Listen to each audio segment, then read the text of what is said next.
Okay, smarty pants, answer this one. Do you know what earthquake magnitudes actually feel like? Well, at magnitude 1, you wouldn't notice a thing. At 3, you might slosh your coffee if you're drinking. At 5, things can start to shake off shelves, and it definitely gets your heart racing. But at 7.5, that's when the ground itself rips, buildings sway, and whole streets can split. And now, scientists warn a fault we thought wasn't active anymore could unleash something that strong under a small sleepy town in Canada. Now, if you trace your finger across a map of northwestern Canada, you'll find Dawson City in the Yukon. It looks like a nice place to escape from civilization.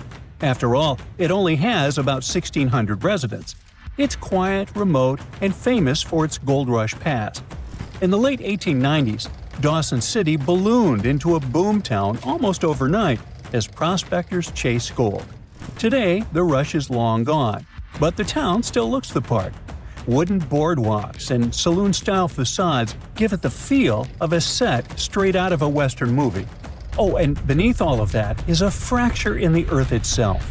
Dawson City is located on top of what's known as the Tintina Fault. It's a massive crack in the Earth's crust that stretches for hundreds of miles toward Alaska. Until recently, scientists believed that this zone had been inactive for over 40 million years. But newer studies tell a different story. Just a quick reminder, faults are giant cracks when two slabs of Earth's crust meet. They're always trying to slide past each other, but their jagged edges catch and lock. Pressure builds for decades, continuously bending and straining the rock.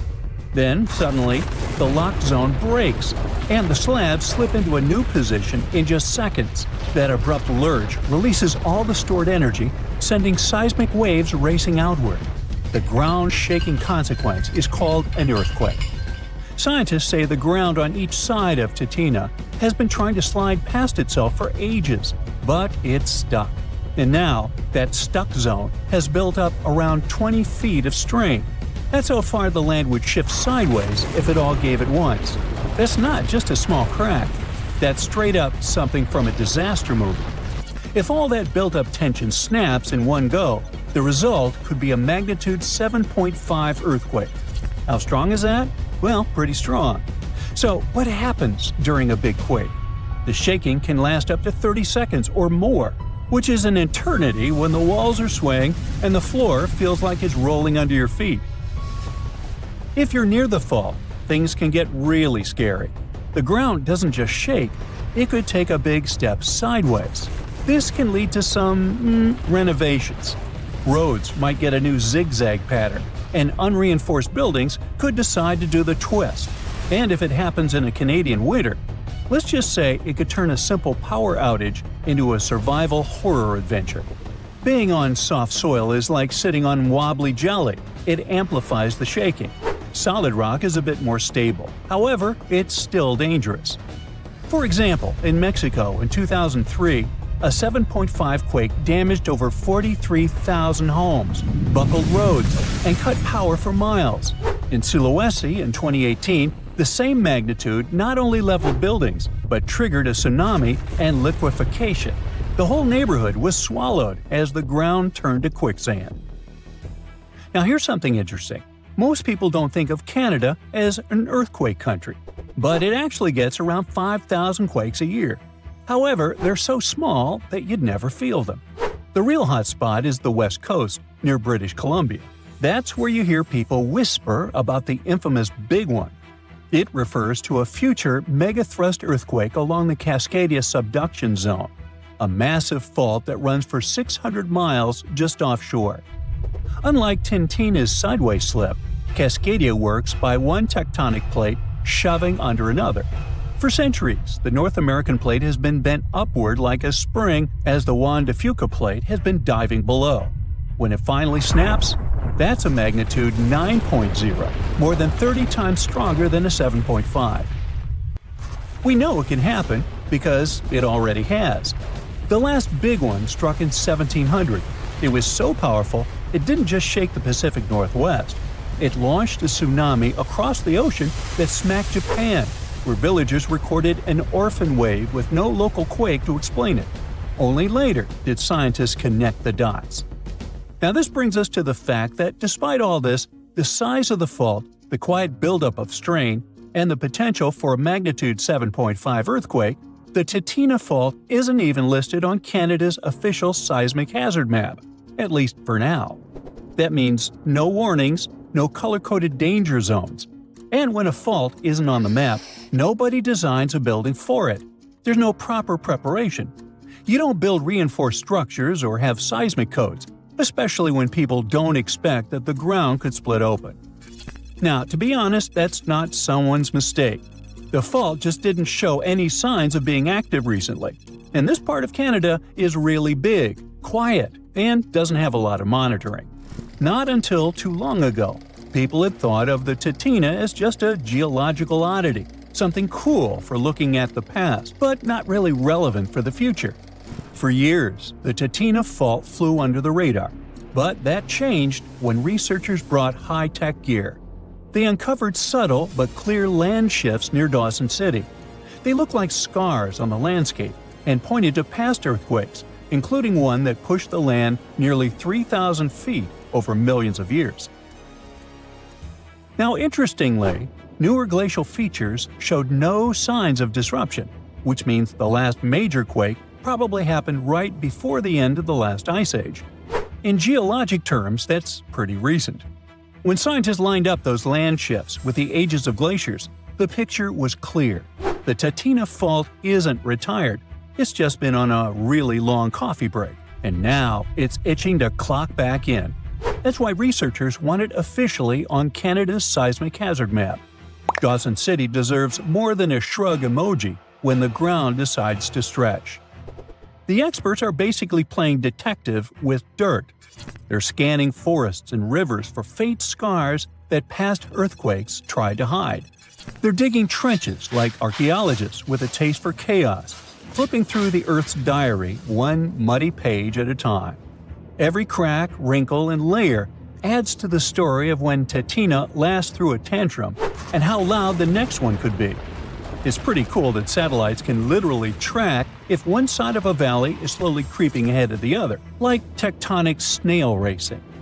The goal is to find out how often this fault snapped in the past, how much stress it's still holding on to today, and whether it's going to go off quietly or all at once.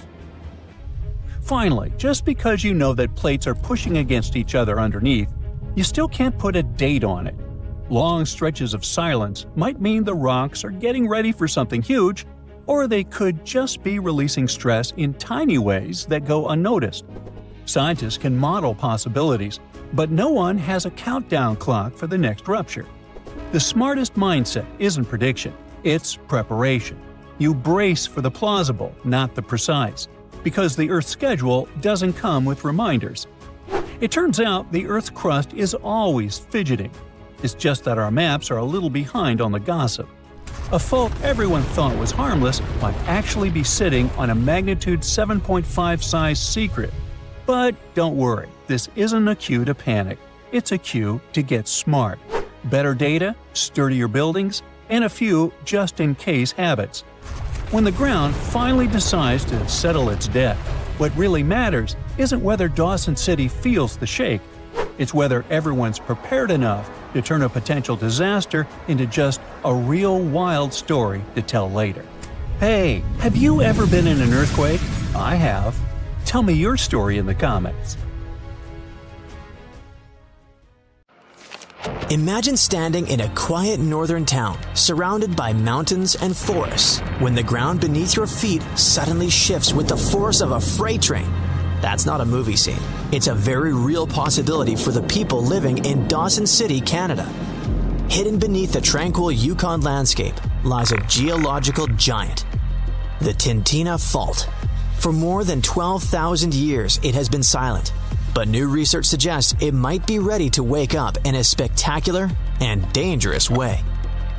Stretching over 1,000 kilometers from the Yukon into Alaska, the Titina Fault is like a massive crack in Earth's crust, a boundary where colossal slabs of rock slowly grind past each other.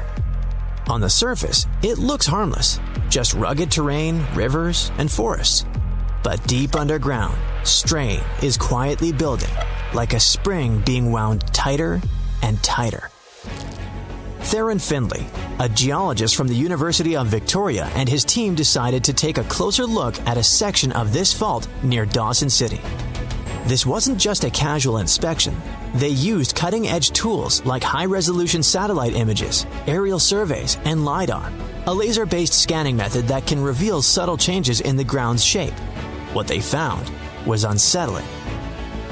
In one location, the ground was visibly displaced by an astonishing 1,000 meters, evidence of a long series of powerful earthquakes millions of years ago. In another area, they spotted a smaller but still significant offset of about 75 meters, likely caused by more recent quakes, roughly 132,000 years ago. Since then, nothing major. At least, nothing visible. And that's exactly the problem. When a fault line hasn't released energy for thousands of years, it doesn't mean it's safe. Quite the opposite. It could mean that massive pressure has been silently accumulating. Based on their calculations, the Tintina Fault has been moving at a slow creep of up to 0.8 millimeters per year.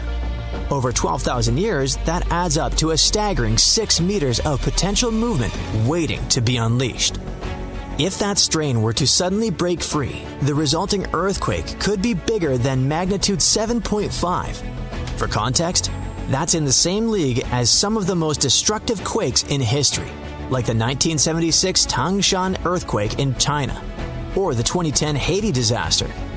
While the Yukon isn't densely populated, the impact could still be devastating, damaging highways, collapsed buildings, landslides cutting off communities, and potentially loss of life. The scientists can't say when it will happen. Earthquakes don't work on a schedule, and predicting the exact moment of rupture is one of geology's greatest challenges. What they do know is that the Tintina Fault is in what's called a late stage of its seismic cycle, a point where the risk of a major quake is higher. For the people of Dawson City and surrounding areas, this means living with a quiet but ever-present threat. Emergency planners might advise residents to have evacuation routes, survival kits, and backup communication plans. But in the end, this is a reminder of a simple truth. Earth is never truly still. Even in the most peaceful landscapes, immense forces are always at work, reshaping the planet in ways we can't always see, until the day they reveal themselves with a violent jolt. Yet, the story of the Tintina Fault is more than a warning. It's a glimpse into how Earth stores and releases its pent-up energy. Each millimeter of annual movement is like another twist of a key in a lock. At some point, the lock will turn, and when it does, the release will be sudden and powerful. LiDAR images reveal ancient scars across the land, subtle to the untrained eye, but obvious to scientists. These are the footprints of past disasters, frozen in the ground like a history book carved by nature. Findlay and his colleagues believe the region's seismic silence has lulled people into a false sense of security. A place can be both beautiful and dangerous, and the Yukon is a perfect example. Visitors come for the sweeping vistas and endless wilderness, rarely realizing that deep beneath their hiking trails and scenic roads, forces are shifting that could change the landscape overnight. This hidden drama plays out all over the world. Fault lines in California, Turkey, Japan, and beyond all share one trait. They eventually break. The question is never if, but when. The Tintina Fault just happens to be one of the quieter players, which in geological terms can be far more ominous than the noisy ones. And so, the clock ticks, silently, in the frozen north, counting down to a moment no one can see coming. The floor is lava. Haha, just kidding. But honestly, it's kind of falling apart. You might not feel it yet, but a huge part of North America has already lost 37 miles worth of rock from its foundation. And no, this isn't about earthquakes or giant sinkholes. It's about the continent losing pieces of the very thing that keeps the ground from wobbling around like a bad carnival ride. a team of researchers has just dropped a geological bombshell.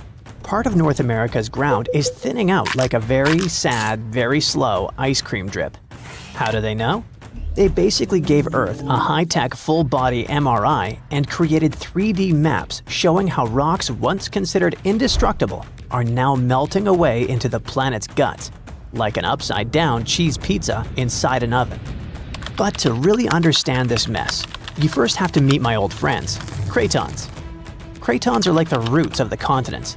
They're thick, tough, and ancient. We're talking billions of years old.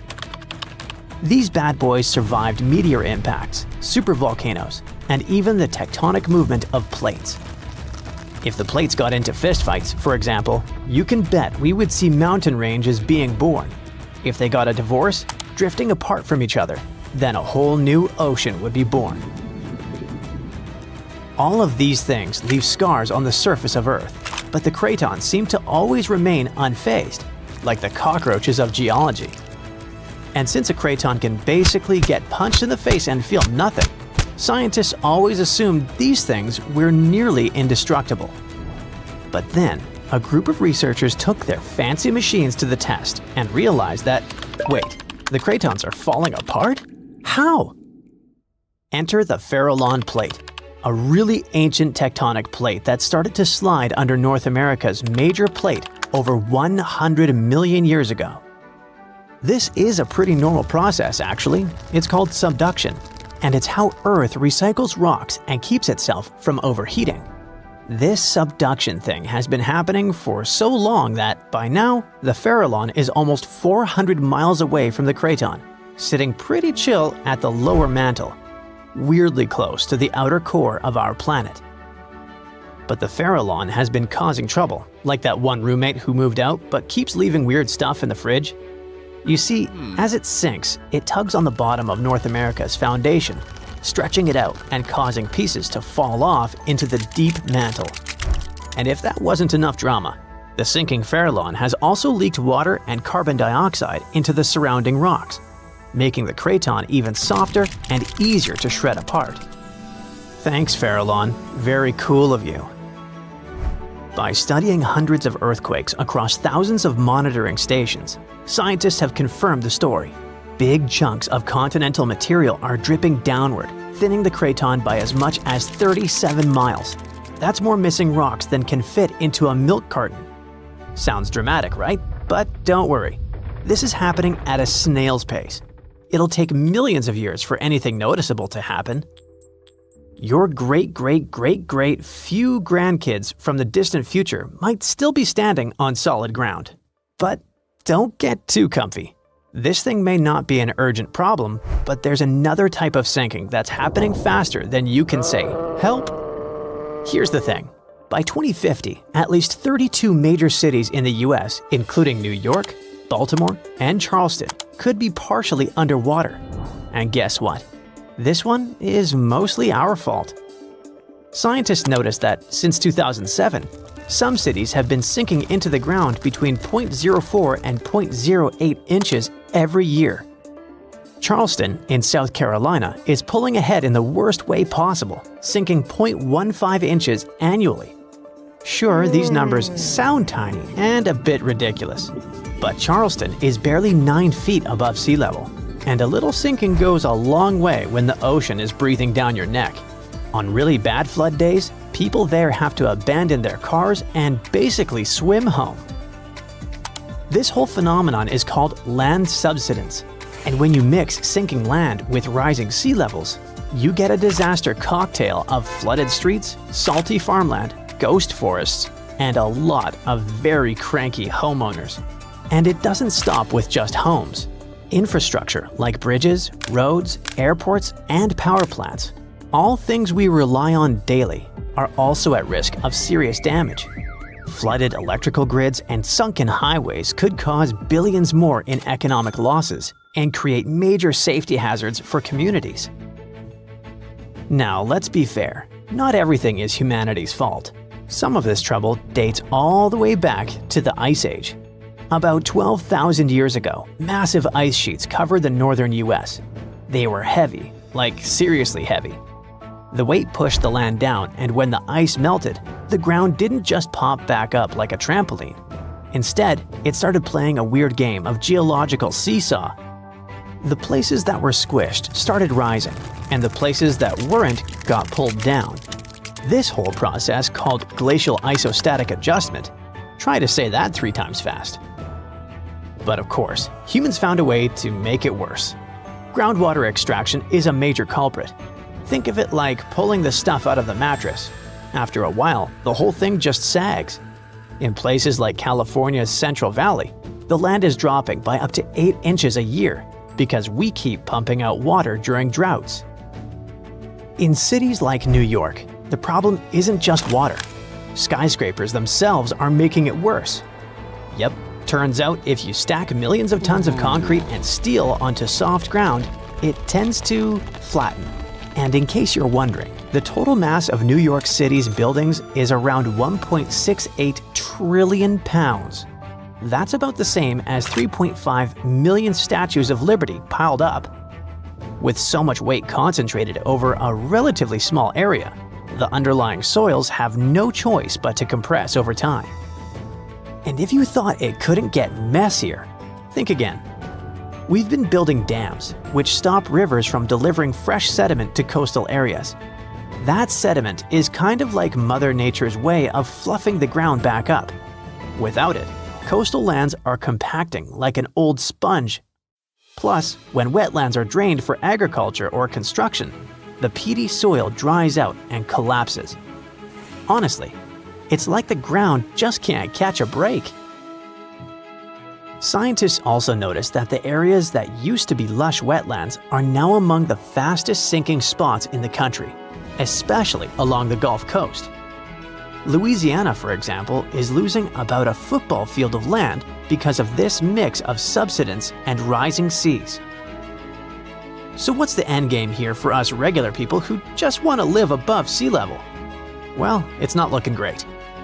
Ghost forests, which are basically drowned woodlands, are popping up. Farmland is turning salty and unusable. And even sunny day flooding, where streets flood without any rain, is becoming a thing. Yikes! Meanwhile, over on the West Coast, California is not exactly winning either. San Francisco and Los Angeles are both sinking, which means that rising sea levels could hit them twice as hard and twice as fast. In some places like the Palos Verdes Peninsula, the ground has been sinking so fast, people over there might as well live like moles. So, is America turning into the next Atlantis? Probably not next week, but without serious action, like cutting back on groundwater pumping and planning smarter cities, at least 500,000 people are in serious danger. And the housing damage could easily rack up a jaw-dropping $109 billion by 2050. In the end, while North America isn't about to sink like a poorly made souffle, it's definitely showing some cracks in the crust. So maybe let's ease up on groundwater pumping, rethink how and where we build, and invest a little more in keeping our feet dry. After all, if the floor really does become lava someday, we're gonna wish we had at least fixed the leaks first. Canada is massive, but almost everyone lives in the east or the west. And right in the middle, there is this huge stretch of land where hardly anyone calls home, Northern Ontario. So why does this place almost feel off limits? Northern Ontario is part of, well, Ontario. It's a super busy province, home to major cities like Toronto and Ottawa. About 1/3 of all Canadians live there, but most of them are down in the southern part of the province, not up north. But that doesn't really add up when you think about it because the northern part is way, way bigger. We're talking about a region that is more than 300,000 square miles, pretty much the same size as the whole country of Turkey. Northern Ontario takes up about 87% of the entire province. But, strangely, only about 6% of Ontario's population lives in this area. But before you start dreaming about moving there for some peace and quiet, hold on. There are 4 big reasons people choose not to, and honestly, you'll probably agree. Reason number 1, the land itself. Look up the region on Google Earth, and all you will see is a huge stretch of empty space. Nothing special at first glance. But zoom in, and that's when things start getting complicated. Northern Ontario is famous for its rugged, remote landscapes, full of endless forests and lakes. It's beautiful to look at or snap a photo of, but living there is a whole different story. The geography makes the area tough to get around and makes it hard to build things like transportation routes and railways. And since it's so difficult to put decent roads up there, the whole region stays pretty isolated. That takes us to reason number 2, remoteness.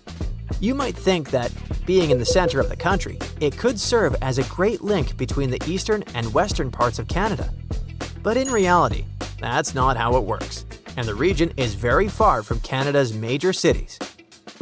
Take Greater Sudbury, the largest city in Northern Ontario, with around 160,000 people. The closest major city is Toronto, which is about 230 miles away. So yeah, that's roughly a 4-hour drive just to get there.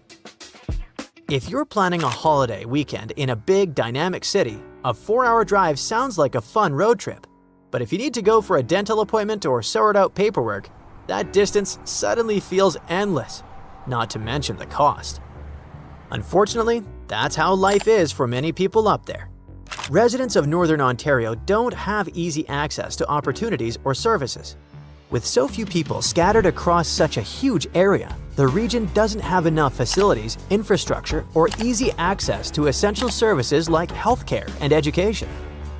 People there sometimes have to deal with poor or even non-existent infrastructure, like missing roads, airports, hospitals, and schools. Without those things, settling down is really tough. And in rural areas, it's even worse, because the lack of services can seriously hurt their quality of life. Psychologically speaking, that's not great either. People can end up feeling isolated and lonely, and the freezing weather doesn't help. Which brings us to reason number 3 why most people don't live in Northern Ontario: the harsh climate. If you're not a fan of cold weather, you should definitely leave this region off your travel bucket list. Winters up there can be long and brutal, with temperatures sometimes dropping as low as 40 degrees below 0 Fahrenheit. Have you ever tried shoveling snow when it's this cold? Yeah, it's not exactly fun. That kind of harsh weather doesn't just mess up your weekend plans or your daily jog. It also makes transportation a huge challenge. The result is that many residents end up isolated from essential services and job opportunities. And it's also really hard to build infrastructure, grow industries, or run businesses because of that harsh climate. Take farming, for example. Compared to Southern Ontario, the northern region has a shorter growing season and much colder weather.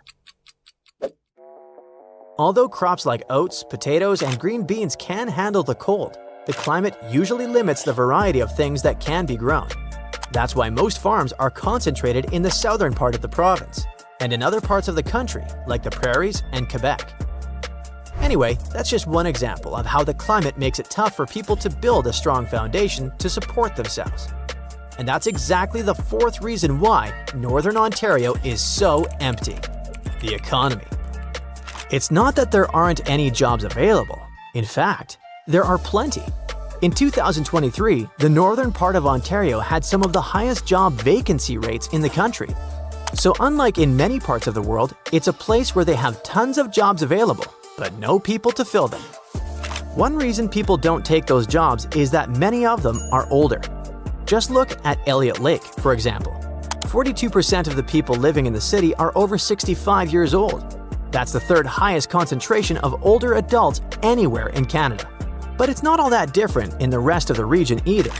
Estimates show that by 2036, people aged 65 and older will make up almost 30% of Northern Ontario's total population. And you see what happens when they hit 65, right? They've got their pensions, and going back to work just isn't on the radar. This problem only gets worse because young people just don't seem interested in living there. Every year, lots of students around 17 or 18 years old pack their bags and either drive across the province or fly across the country to study somewhere away from their northern homes. And many of them don't come back. But that's actually pretty strange considering the region does have a strong economy, especially in mining. Take the Red Lake area, for example. It's packed with gold.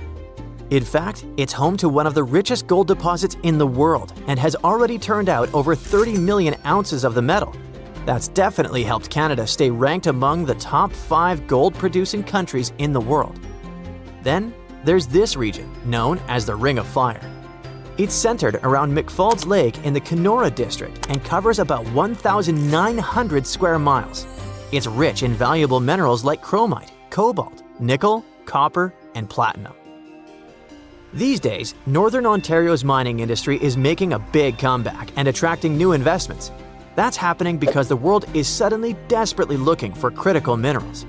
By that, I mean essential elements used in modern technologies like smartphones and renewable energy systems.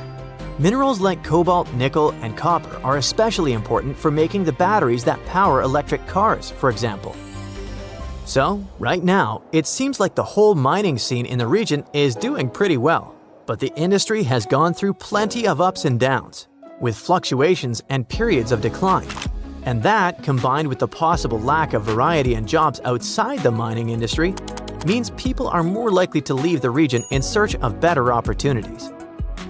Interestingly though, mining companies are now struggling to find enough skilled workers in Northern Ontario. And that's probably because of all the reasons we've already talked about: an older population, harsh weather, tough geography, and a long distance from major urban centers. So, it's basically a cycle. And local authorities are trying to break out of it by improving infrastructure in the region, offering more incentives, and finding ways to keep young workers from leaving. Some of their strategies include offering cash rewards to people who refer healthcare workers for job openings or providing tax-free payments to help cover higher home energy costs. And there are plenty of other initiatives too. So yeah, with strategies like these, it's definitely possible to grow the population there. And who knows, maybe one day this region could be bustling with people. Hey, quick question. How many continents are there? 7? Maybe 5? There's no correct answer. According to different approaches, the range is between 4 to 7. But it might actually be as many as 8. Chances are, a lost continent has recently been found between Greenland and Canada. This new continent discovery could also potentially be the key to how microcontinents form. What does this all mean, and what makes this hidden landmass near Greenland so important? Now, if you're like me, and if you are, then there's 2 of us, when you hear the word continent, you probably think of land like Europe or Africa, places above water where people live. But in science, a continent isn't about being above sea level. It's about what the land is made of. Earth's outer layer, called the crust, comes in 2 main types, continental and oceanic. Continental one is thicker, lighter, and made of different types of rock, like granite. The oceanic crust is thinner, heavier, and made mostly of dark volcanic rock. Now, the discovery under the Davis Strait between Greenland and Canada appears to be a piece of continental landmass, even though it's under the ocean. Scientists call it a proto-microcontinent because it began to break off from a larger terrain millions of years ago, but never quite made it. As tectonic plates slowly shifted, the Earth's crust in this region stretched and cracked. One chunk started to split away, but for some reason, the process stopped. It didn't drift off like a full continent, and it didn't sink like ocean crust either. Instead, it stayed right there, floating beneath the waves all this time. This makes it different from true microcontinents, like Zealandia, which have completely detached and now exist as separate tectonic blocks. Zealandia is a submerged microcontinent near New Zealand. About 94% of it lies underwater, but because it's made of continental crust, many geologists say it qualifies as Earth's 8th continent. However, Zealandia is still debated because it's too big to be a microcontinent, and there's no official global body to define its status. There's no global organization like the UN or some kind of international geology council that can declare, hey, this is a new continent. Unlike Madagascar, which is fully above sea level and widely accepted by geologists as a classic example of a microcontinent, Zealandia is still waiting for a proper label. I know you're probably wondering, isn't Madagascar an island? The simple answer is it's both. It's the fourth largest island in the world, completely surrounded by water. But it's also geologically considered a microcontinent because it broke off from the supercontinent Gondwana around 88 million years ago and is made of continental crust, not oceanic crust. Unlike volcanic islands like Hawaii, this isn't just built from lava. It's a real piece of ancient continental crust. So Madagascar checks both boxes: island by geography, microcontinent by geology. And that's exactly why these discoveries can be fascinating. Just like Madagascar stands out above the waves, this newly discovered landmass under the Davis Strait stands out beneath them, thanks to its unusual structure. What makes it stand out is its unusual thickness. Most of the ocean floor is thin, like metal. This is more like packed clay, layered with continental materials. Underneath this cozy comforter, scientists discovered some odd layers of rock, unusual because they're not where they should be. These layers act more like the materials found on continents rather than those typically seen on ocean floors. There are hints of granite-like formations and distinct magnetic properties, which suggest that this stuff is similar to what makes up dry land. The size is also remarkable.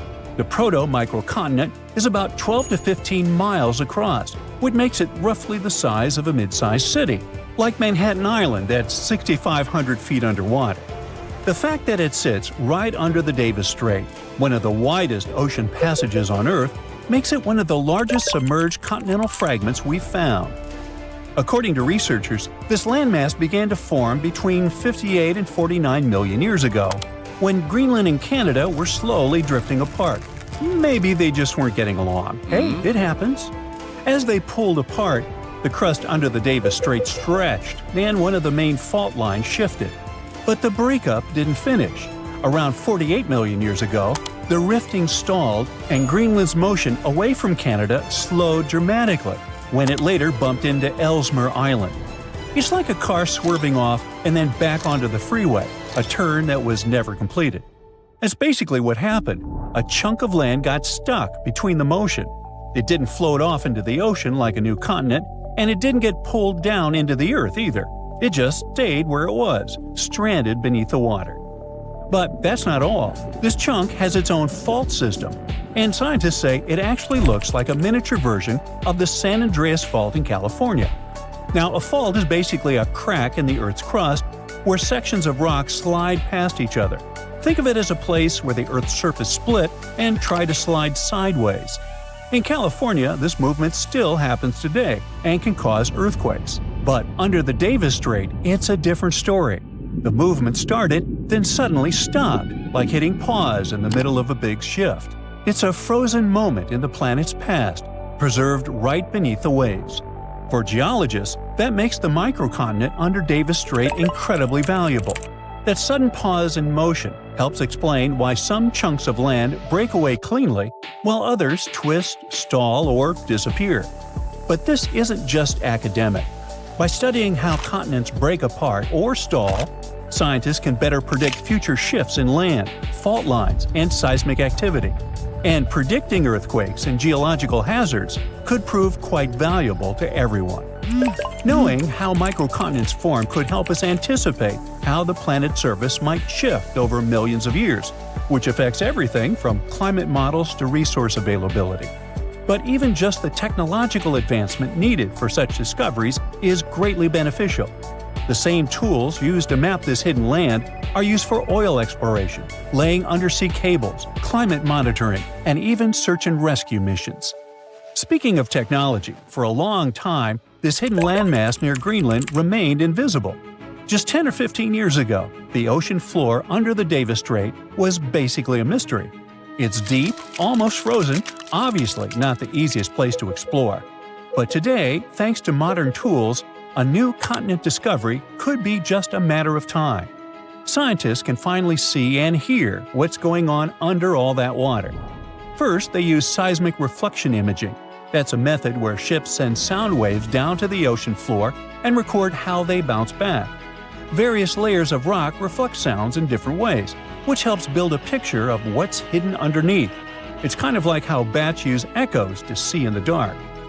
Satellites also play a role in collecting gravity data.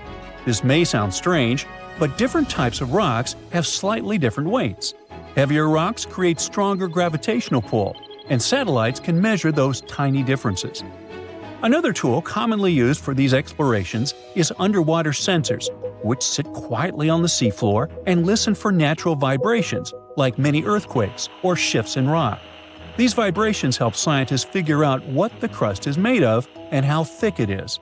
They're basically ears on the ocean floor.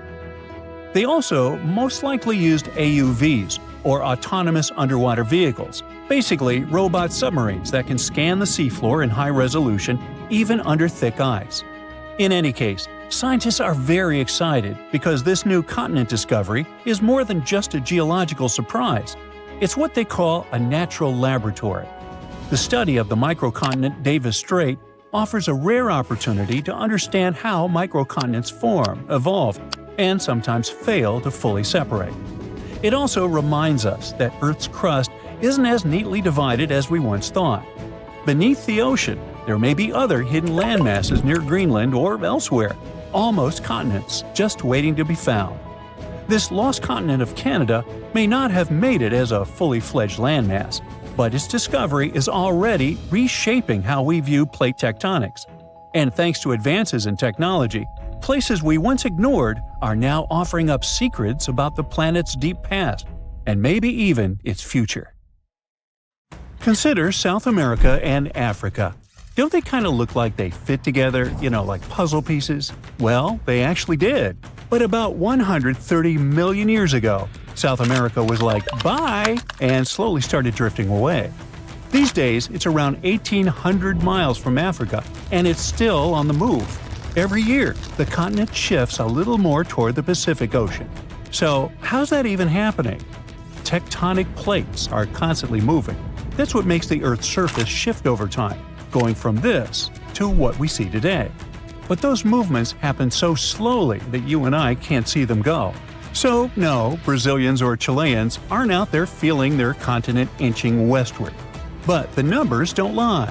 South America is moving, and apparently all it wants is to get as far away as possible from this massive underwater mountain range called the Mid-Atlantic Ridge.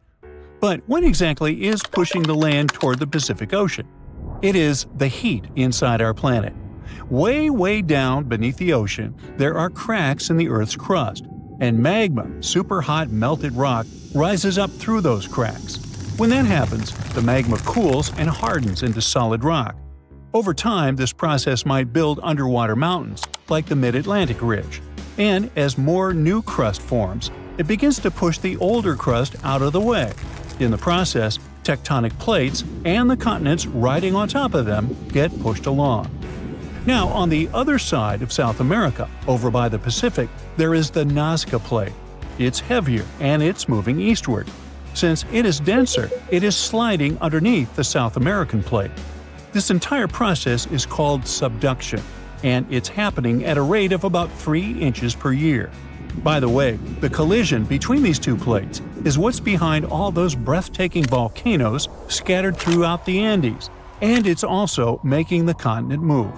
So, if everything goes according to plan, projections show that South America will end up more centered in the Pacific Ocean in the future. But some models suggest something way crazier. Before we get into that, though, we need to clear something up. Why on earth isn't Africa following in South America's footsteps? I mean, shouldn't it be drifting west too? Well, not quite. Africa is doing its own thing because it sits on the African Plate. So the Mid-Atlantic Ridge is located between those two continents, and just like it pushes the South American Plate, it also pushes the African Plate, but in the opposite direction. It's like this ridge is trying to split up two ex-besties, But there's more. Africa is also being influenced by the East African Rift. It's one of those massive cracks we talked about earlier, but it's happening on land, which makes it extra dramatic. This is what's causing the continent to slowly split apart. It's a long story, but let's just say the rift is pulling Africa in more directions than South America ever had to deal with. Okay, now it is finally time to talk about that crazier thing that might happen to South America and everything around it in the future. Theory number 1. It could break away from North America. I know, super dramatic, but don't panic. We're talking hundreds of millions of years from now, and I won't be around. You see, both continents are moving in the same general direction, but at different speeds. The North American plate is cruising along at about 1 inch per year, while South America is moving a bit faster. So even though they're heading the same way, they are not keeping pace. Over time, as the Atlantic Ocean continues to widen and the Pacific keeps shrinking, all this tectonic movement could eventually pull the Americas apart. Theory number 2. Marine life could go through some major changes. Right now, the Americas act as kind of a giant wall between the Atlantic and Pacific Oceans. Because of that, sea animals have evolved differently on each side. Take the green sea turtle, for example. The ones living in the Atlantic tend to be bigger and lighter in color. Meanwhile, their Pacific cousins are usually smaller and darker. But if, one day, there is no land blocking these two populations from mixing, they would end up with brand new migration routes, new nesting spots, and a lot more overlap in their territories. Now, multiply that scenario by hundreds of other species, and things could really get shaken up. We're talking about new interactions, unexpected competition, and maybe even the rise of entirely new species. Alright, theory number 3. America might meet Africa again. Right now, the Mid-Atlantic Ridge is busy creating a new seafloor, and because of that, the Atlantic Ocean is slowly getting wider. But in about 125 million years, scientists believe that process could come to a stop. Instead of the seafloor spreading apart, the ocean floor might start getting pulled under the continents. When that happens, the Atlantic will stop growing and start shrinking.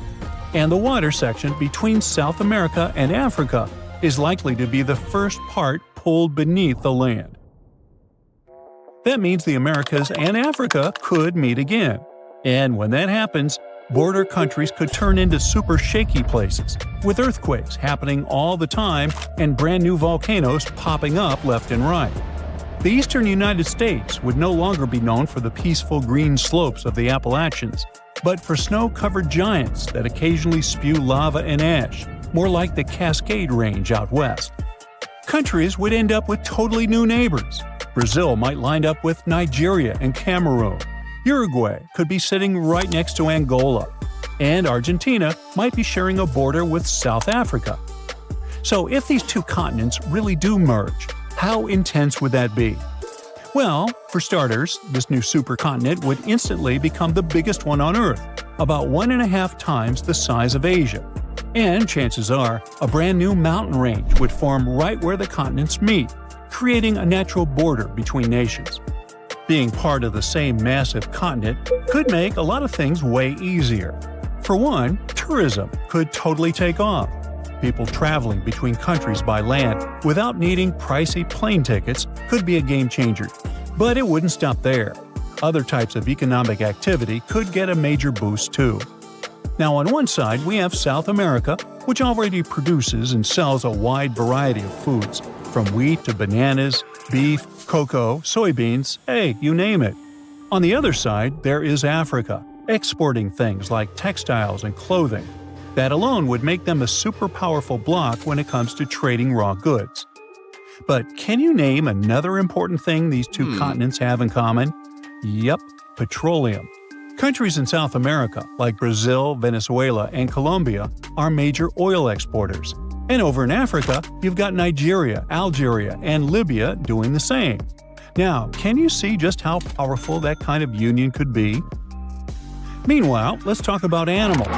These two massive lands coming together could lead us to wild meetups, like a capybara sharing space with a Nile crocodile, or a sloth seeing a hyena from the top of a tree. This could even lead to new animal hybrids showing up, like a tabby crocodile or a sloth hyena. Okay, those weren't the cleverest names, and honestly, these animals wouldn't be able to mate or even wouldn't want to. But you get the point, right? It's not all positive, unfortunately. New species showing up could become predators, competitors, or even parasites to the native plants and animals. It would take a long time for things to settle into a new balance in those border regions. But honestly, no one really knows how long it would take. The only thing I do know is neither of us will be around to see it, which is okay. Some places don't look important until the world realizes they hold the keys to the future. That's the case with Canada's Arctic. For most of history, it was just ice, snow, rocks, caribou, and, even more ice. But now, it's about to become one of the most important places on Earth, and maybe make Canada a global superpower. Why? Because it's hiding minerals that power electric vehicles, satellites, and missile systems, while the demand is skyrocketing. However, it's not just mining and having resources, it's also about control. Right now, China has a massive head start because it refines over 90% of the world's rare earths. That means if you want to launch a satellite, manufacture advanced electronics, or even just keep the lights on in your fancy smart home, odds are you're relying on China. And that makes a lot of world powers very nervous. Because when everything's going electric, the last thing you need is being dependent on your geopolitical rival. So now, the global clean tech treasure hunt is officially on. The US, Europe, Japan, Australia, they're all competing. However, the latest technology and untapped potential might give Canada the upper hand. Canada's had these minerals for decades.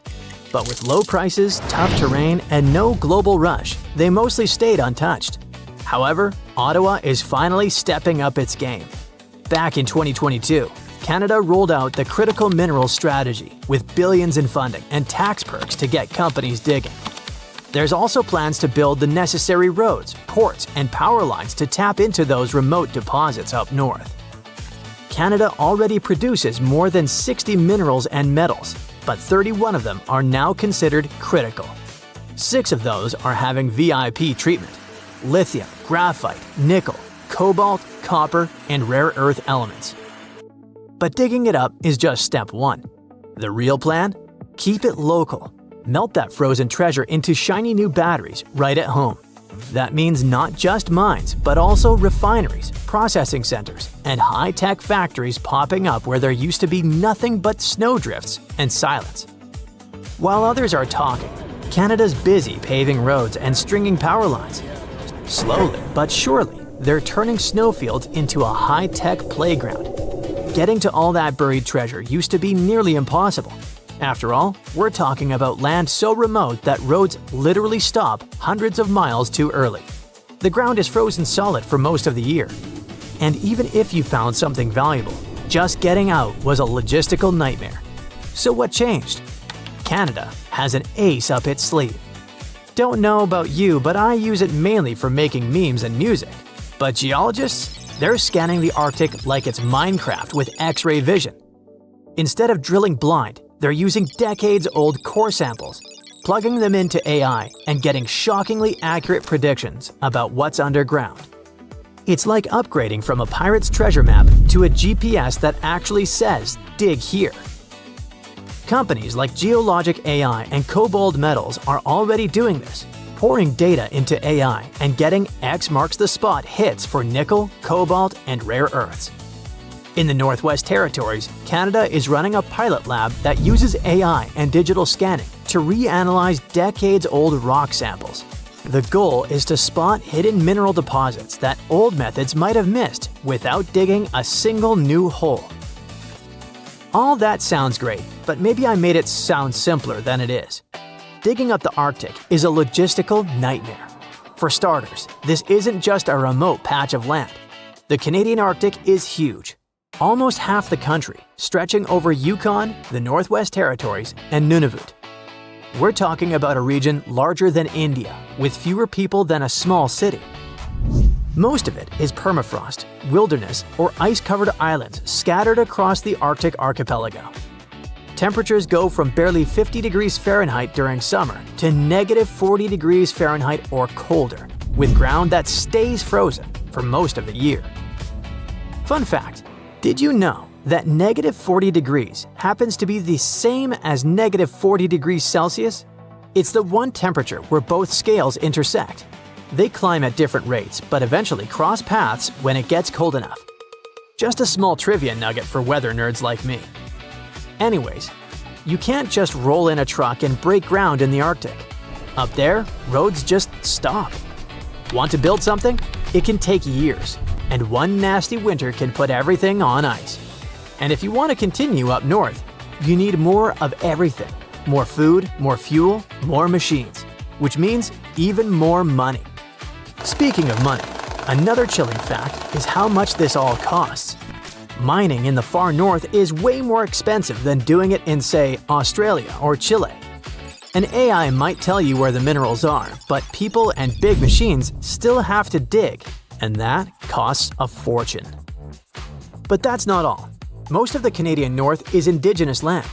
First Nations, Inuit, and Métis communities have lived there for thousands of years, and mineral hotspots often sit right on their ancestral grounds. So when Canada talks about unlocking the Arctic, it's not just a question of roads and robots. It's a question of partnership and collaboration. And that's not optional. Legally, projects on Indigenous land require consultation and, in many cases, consent. The good news, some communities aren't just involved, they're leading the way. In regions like Nunavut and the Northwest Territories, Indigenous-owned corporations and world powers are already shaping how development happens on their terms. If Canada wants to pull this off, it's going to need more than tech and funding. It's going to need trust. So with all that in mind, can Canada pull this off? Honestly? With technological advancements and partnerships, it doesn't seem impossible. But Canada isn't just doing one thing right. It's doing a bunch of things at the same time. Let's recap. Hidden resources? Checked. New strategy? In place. Big funding? Approved. AI tools? Deployed. Indigenous partnerships? Underway. Infrastructure? Already breaking ground. It's a snowball turning into an avalanche. Exploration boosts investment. Investment speeds up roads. Roads unlock more deposits. More deposits attract more factories. It's a feedback loop, and if they keep feeding it, the whole Arctic operation could go from an idea to empire faster than anyone expects, giving a whole new meaning to the phrase frozen assets. But this doesn't just help Canada. It could save the US a whole lot of trouble. If all goes to plan, the US won't need to ship rare earths halfway across the planet. It can just look north, wave at the caribou, and get what it needs from its closest neighbor. That's why the US has publicly backed the effort, offering support and funding to help build a trusted North American supply chain. For Canada, this could be the moment it stops being just a supplier of raw materials and starts becoming a critical power broker in the clean tech economy. For the US, it's like discovering your neighbor has been secretly building a battery factory in their backyard while you were building electric vehicles. And globally? Well, the abundance of resources tends to lower the prices, and that's always a good thing for us regular people. Cheaper cobalt, nickel, and lithium mean cheaper batteries, and cheaper batteries mean more affordable electric vehicles, energy storage, phones, laptops, the works. Now, don't get too excited just yet. Like we said, mining in the Arctic isn't cheap, but in theory, once Canada's clean tech engine is fully up and humming, more supply and shorter supply chains should gradually bring costs down. And it's not just about price tags, it's about stability. Right now, if one country cuts exports or gets caught in politics, everything down the line gets shaky. But with Canada stepping in as a reliable supplier, the global system might get a bit more breathing room. Manufacturers can stop sweating over single points of failure and start building with confidence. On January 26, 1700, one of the biggest earthquakes in history hit off the coast of the United States. It had a magnitude of 9, which puts it in the top 10 most powerful earthquakes ever recorded.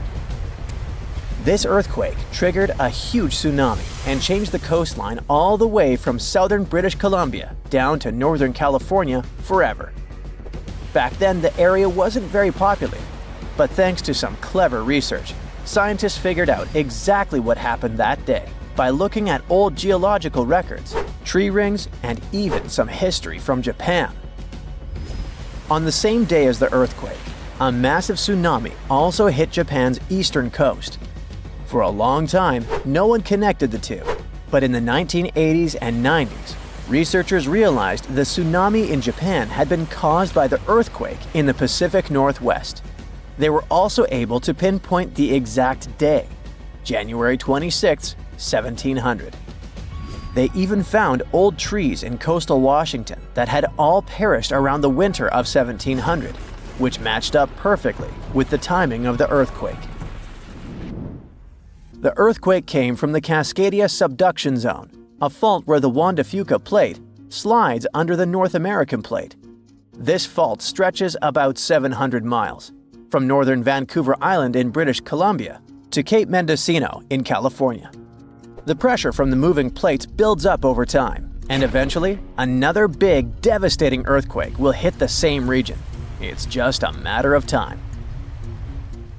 By looking at the geological records, past tsunami deposits, and signs of land level changes, scientists can figure out how often these huge earthquakes happen.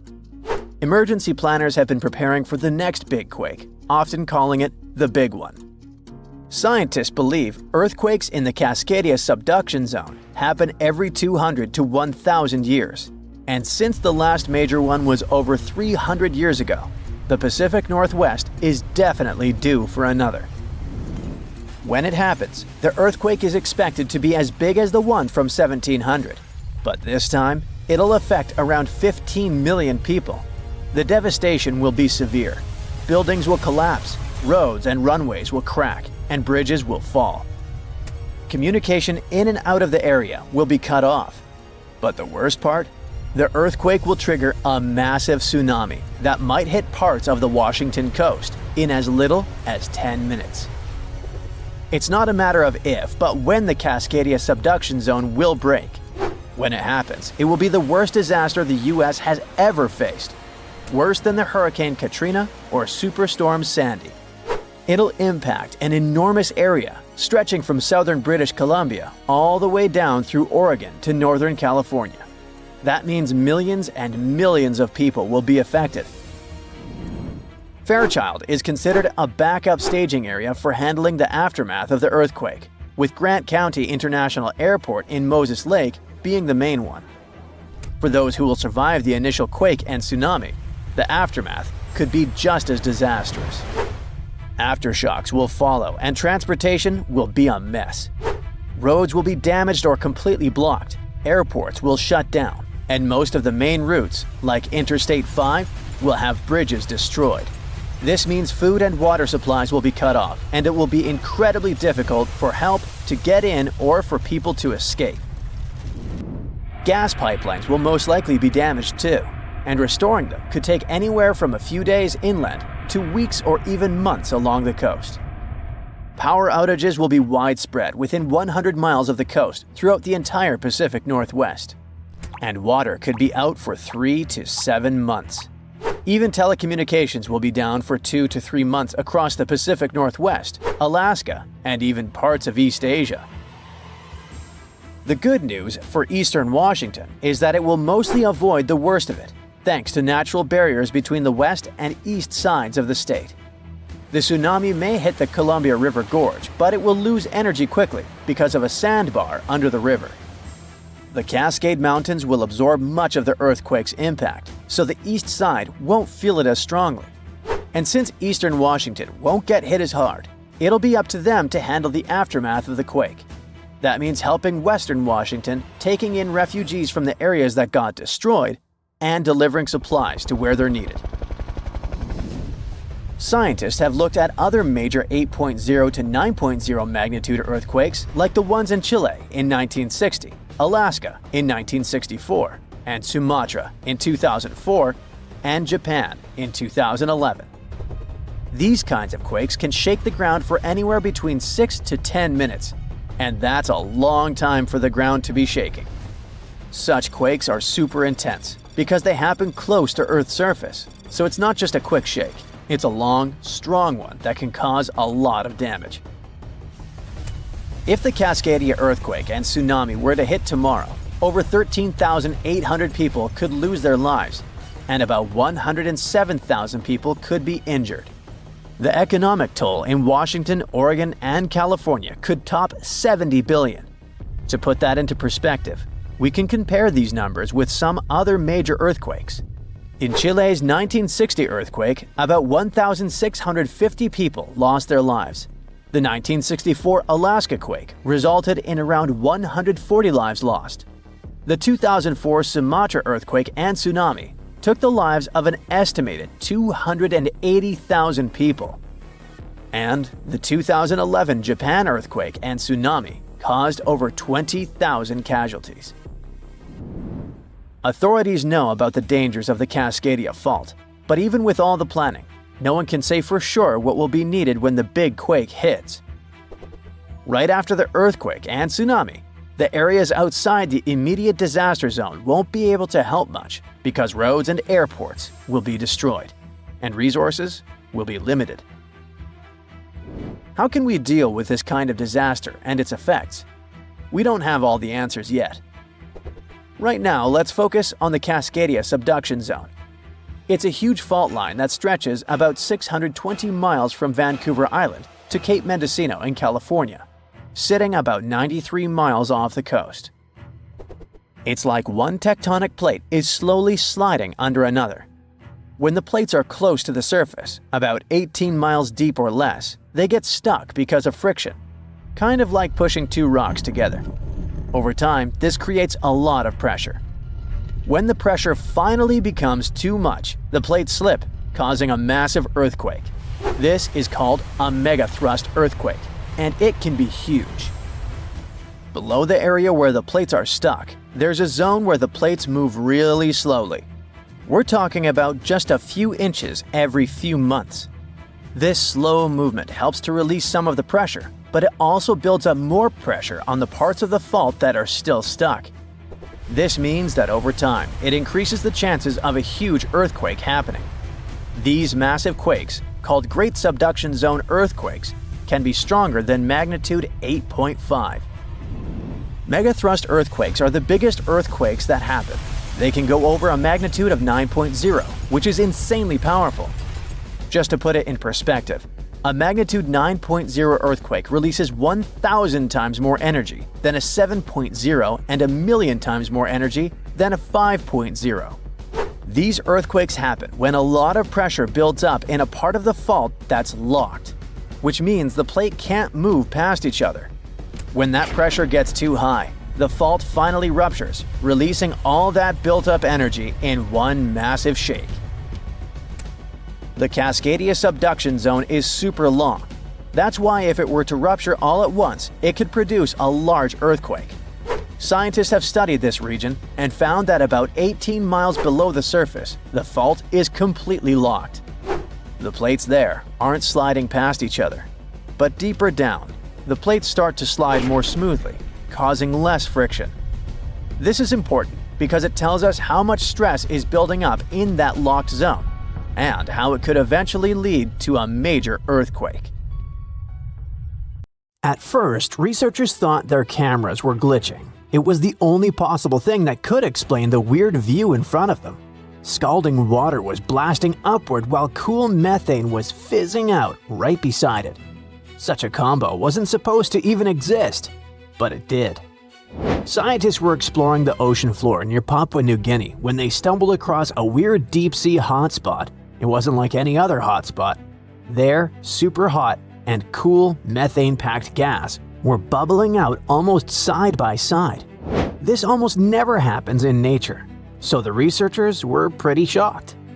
They were cruising around with a deep-diving robot, the Rove Keel 6000, poking around underwater volcanoes in a remote island chain. These volcanoes hide all sorts of strange features, but nobody expected to find a full-on hydrothermal vent just tucked down there. Plus, other research trips had passed through the area before and missed it completely. This time, the robot's cameras lit up the seafloor and revealed a bizarre view: boiling vents and cold gas seeping out of the seabed. They were practically touching each other. As you understand, normally these two things show up in totally different places. Hot hydrothermal vents form when underground water gets cooked by magma and shoots upward, carrying minerals with it. Methane seeps, on the other hand, come from cold, mushy layers of sediment packed with old organic matter. This stuff slowly breaks down and leaks out as gas. But at this spot, the geology created a perfect mashup. Under the volcano sits a thick layer of organic-rich sediment. Magma creeping up from below heats these sediments, but at the same time, it also heats mineral-rich water deeper down. So you get two very different fluids, blazing hot vent water and cooler methane gas. Still, both are traveling upward through the same cracks in the seafloor. When they reach the surface, they escape just inches apart. So you end up with this bizarre little neighborhood where boiling mineral water and chilly methane bubbles are hanging out like best buddies. To ocean scientists, this is like discovering a unicorn that can also fly. It's weird, rare, and super exciting. An even more exciting thing is that right next to those weird hot and cold vents, an entire mini world of creatures has taken over the rocks.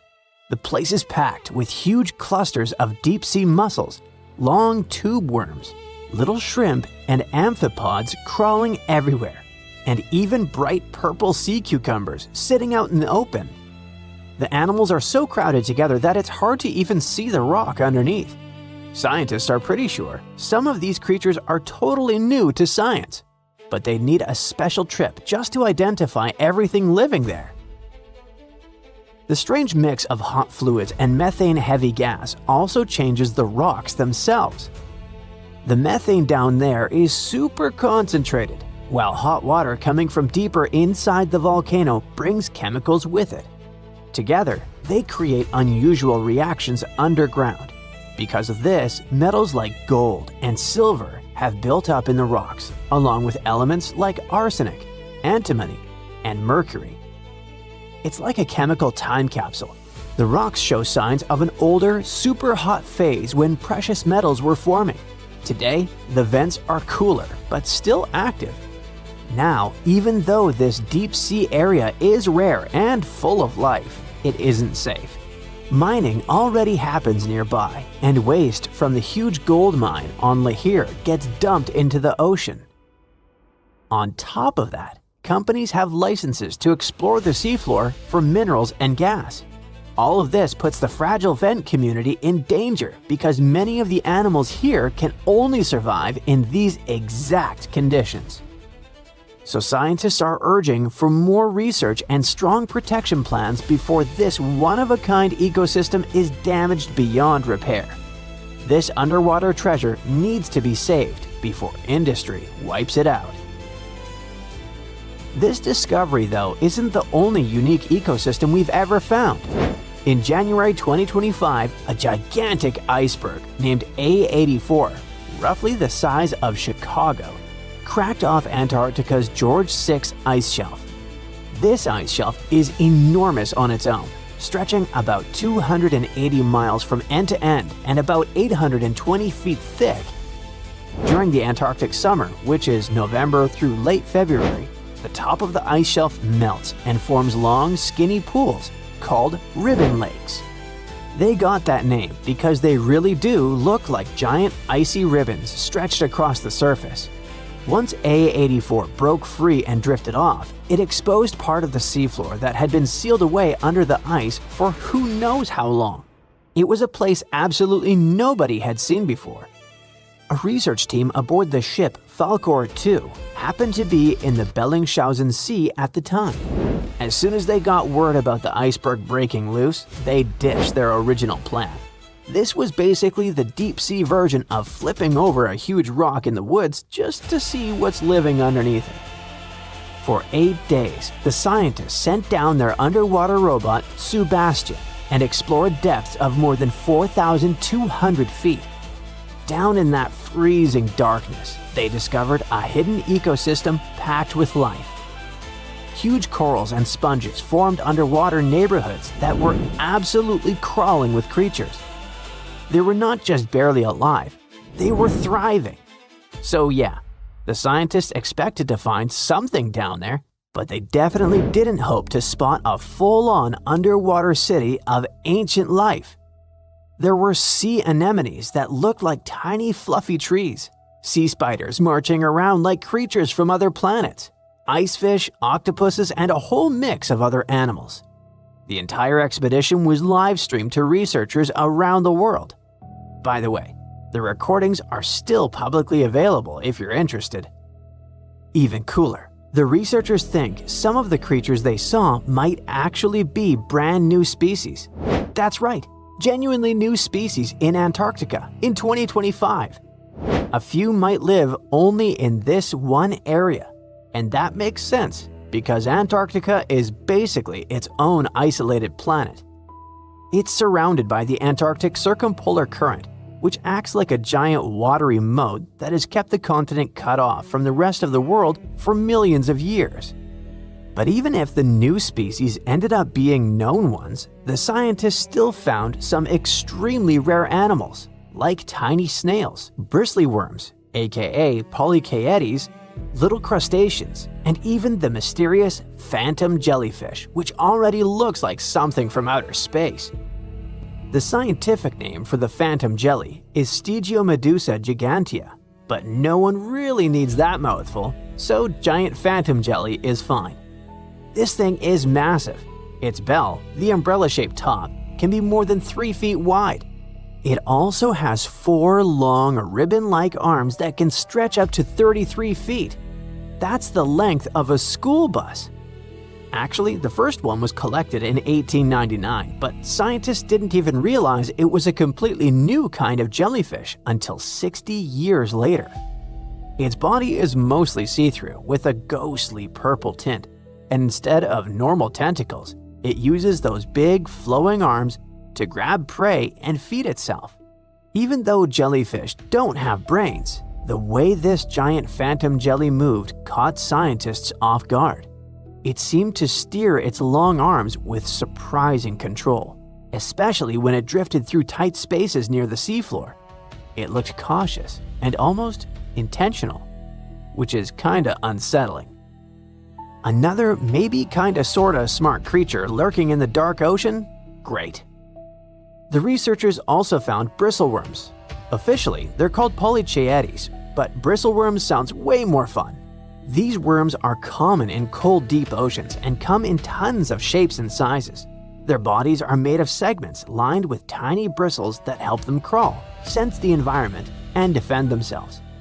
One standout is the Antarctic scale worm, which has shiny golden bristles that make it look surprisingly fancy for a creature living in freezing darkness. So, as you see, there are still tons of places and things on Earth that don't seem real or aren't even supposed to exist. And even with our level of technology, we're unlikely to figure out all the wonders the world has to offer in the near future. Some places don't look important until the world realizes they hold the keys to the future. That's the case with Canada's Arctic. For most of history, it was just ice, snow, rocks, caribou, and even more ice. But now, it's about to become one of the most important places on Earth, and maybe make Canada a global superpower. Why? Because it's hiding minerals that power electric vehicles, satellites, and missile systems, while the demand is skyrocketing. However, it's not just mining and having resources, it's also about control. Right now, China has a massive head start because it refines over 90% of the world's rare earths. That means if you want to launch a satellite, manufacture advanced electronics, or even just keep the lights on in your fancy smart home, odds are you're relying on China. And that makes a lot of world powers very nervous. Because when everything's going electric, the last thing you need is being dependent on your geopolitical rival. So now, the global clean tech treasure hunt is officially on. The US, Europe, Japan, Australia, they're all competing. However, the latest technology and untapped potential might give Canada the upper hand. Canada's had these minerals for decades, but with low prices, tough terrain, and no global rush, they mostly stayed untouched. However, Ottawa is finally stepping up its game. Back in 2022, Canada rolled out the Critical Minerals Strategy with billions in funding and tax perks to get companies digging. There's also plans to build the necessary roads, ports, and power lines to tap into those remote deposits up north. Canada already produces more than 60 minerals and metals, but 31 of them are now considered critical. 6 of those are having VIP treatment: lithium, graphite, nickel, cobalt, copper, and rare earth elements. But digging it up is just step 1. The real plan? Keep it local. Melt that frozen treasure into shiny new batteries right at home. That means not just mines, but also refineries, processing centers, and high-tech factories popping up where there used to be nothing but snowdrifts and silence. While others are talking, Canada's busy paving roads and stringing power lines. Slowly but surely, they're turning snowfields into a high-tech playground. Getting to all that buried treasure used to be nearly impossible. After all, we're talking about land so remote that roads literally stop hundreds of miles too early. The ground is frozen solid for most of the year. And even if you found something valuable, just getting out was a logistical nightmare. So what changed? Canada has an ace up its sleeve. Don't know about you, but I use it mainly for making memes and music. But geologists? They're scanning the Arctic like it's Minecraft with X-ray vision. Instead of drilling blind, they're using decades-old core samples, plugging them into AI, and getting shockingly accurate predictions about what's underground. It's like upgrading from a pirate's treasure map to a GPS that actually says, "Dig here." Companies like Geologic AI and Cobalt Metals are already doing this, pouring data into AI and getting X marks the spot hits for nickel, cobalt, and rare earths. In the Northwest Territories, Canada is running a pilot lab that uses AI and digital scanning to reanalyze decades-old rock samples. The goal is to spot hidden mineral deposits that old methods might have missed without digging a single new hole. All that sounds great, but maybe I made it sound simpler than it is. Digging up the Arctic is a logistical nightmare. For starters, this isn't just a remote patch of land. The Canadian Arctic is huge. Almost half the country, stretching over Yukon, the Northwest Territories, and Nunavut. We're talking about a region larger than India, with fewer people than a small city. Most of it is permafrost, wilderness, or ice-covered islands scattered across the Arctic archipelago. Temperatures go from barely 50 degrees Fahrenheit during summer to negative 40 degrees Fahrenheit or colder, with ground that stays frozen for most of the year.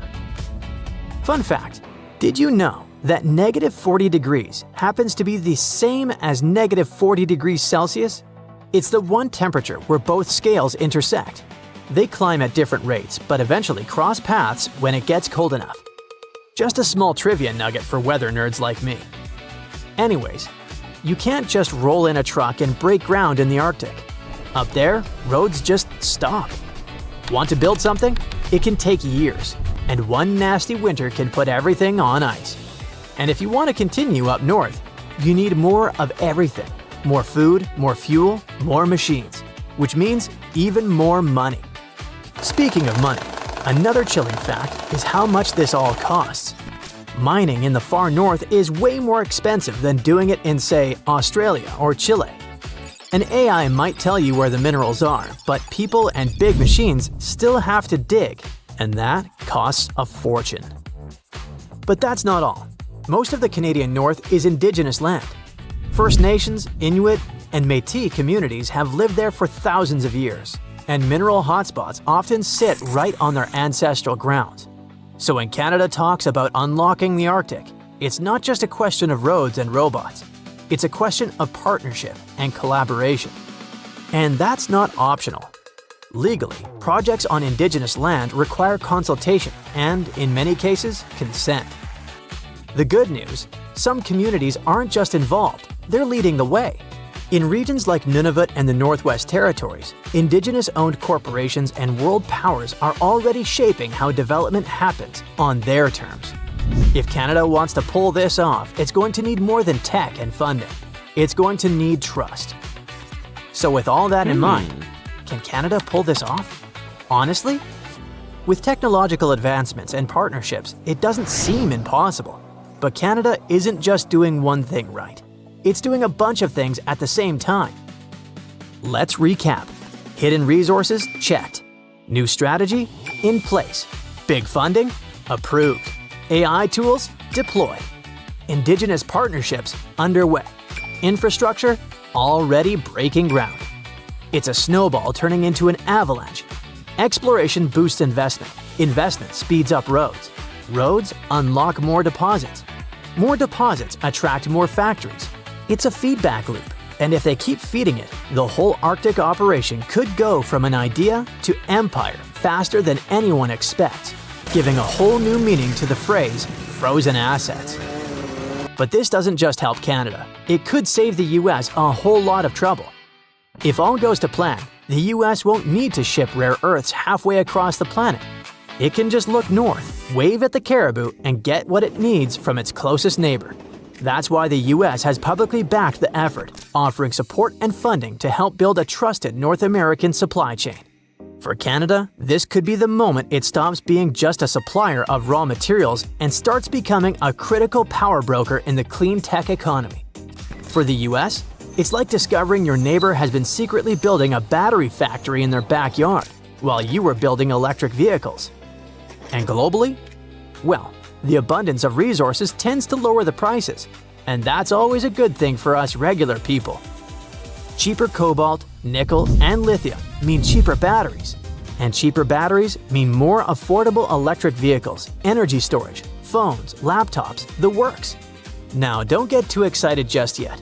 Like we said, mining in the Arctic isn't cheap, but in theory, once Canada's clean tech engine is fully up and humming, more supply and shorter supply chains should gradually bring costs down. And it's not just about price tags, it's about stability. Right now, if one country cuts exports or gets caught in politics, everything down the line gets shaky. But with Canada stepping in as a reliable supplier, the global system might get a bit more breathing room. Manufacturers can stop sweating over single points of failure and start building with confidence. The floor is lava. Haha, just kidding. But honestly, it's kind of falling apart. You might not feel it yet, but a huge part of North America has already lost 37 miles worth of rock from its foundation. And no, this isn't about earthquakes or giant sinkholes. It's about the continent losing pieces of the very thing that keeps the ground from wobbling around like a bad carnival ride. A team of researchers has just dropped a geological bombshell. Part of North America's ground is thinning out like a very sad, very slow ice cream drip. How do they know? They basically gave Earth a high-tech full-body MRI and created 3D maps showing how rocks once considered indestructible are now melting away into the planet's guts, like an upside-down cheese pizza inside an oven. But to really understand this mess, you first have to meet my old friends, cratons. Cratons are like the roots of the continents. They're thick, tough, and ancient. We're talking billions of years old. These bad boys survived meteor impacts, supervolcanoes, and even the tectonic movement of plates. If the plates got into fistfights, for example, you can bet we would see mountain ranges being born. If they got a divorce, drifting apart from each other, then a whole new ocean would be born. All of these things leave scars on the surface of Earth, but the cratons seem to always remain unfazed, like the cockroaches of geology. And since a craton can basically get punched in the face and feel nothing, scientists always assumed these things were nearly indestructible. But then, a group of researchers took their fancy machines to the test and realized that, wait, the cratons are falling apart? How?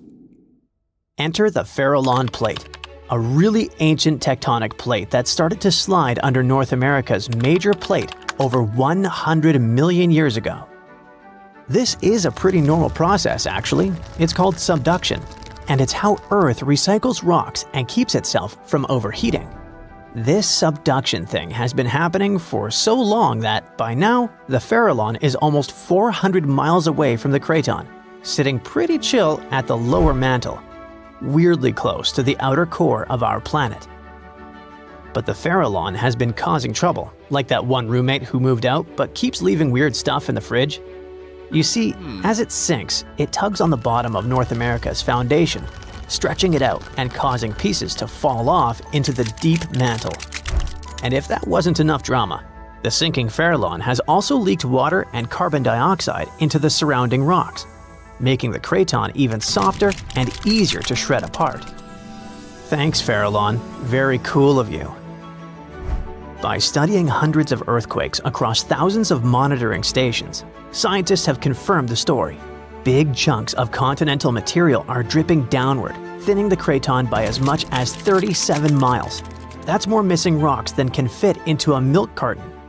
Sounds dramatic, right? But don't worry. This is happening at a snail's pace. It'll take millions of years for anything noticeable to happen. Your great-great-great-great few grandkids from the distant future might still be standing on solid ground. But don't get too comfy. This thing may not be an urgent problem, but there's another type of sinking that's happening faster than you can say, "Help." Here's the thing. By 2050, at least 32 major cities in the US, including New York, Baltimore, and Charleston, could be partially underwater. And guess what? This one is mostly our fault.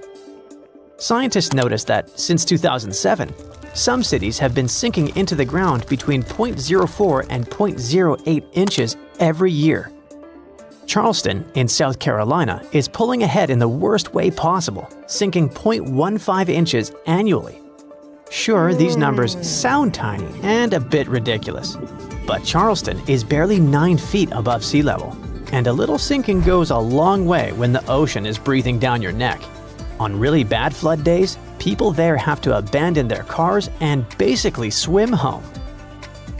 This whole phenomenon is called land subsidence, and when you mix sinking land with rising sea levels, you get a disaster cocktail of flooded streets, salty farmland, ghost forests, and a lot of very cranky homeowners.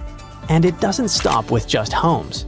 Infrastructure like bridges, roads, airports, and power plants, all things we rely on daily, are also at risk of serious damage. Flooded electrical grids and sunken highways could cause billions more in economic losses and create major safety hazards for communities. Now, let's be fair. Not everything is humanity's fault. Some of this trouble dates all the way back to the Ice Age. About 12,000 years ago, massive ice sheets covered the northern US. They were heavy, like seriously heavy. The weight pushed the land down, and when the ice melted, the ground didn't just pop back up like a trampoline. Instead, it started playing a weird game of geological seesaw. The places that were squished started rising, and the places that weren't got pulled down. This whole process, called glacial isostatic adjustment, try to say that 3 times fast. But of course, humans found a way to make it worse. Groundwater extraction is a major culprit.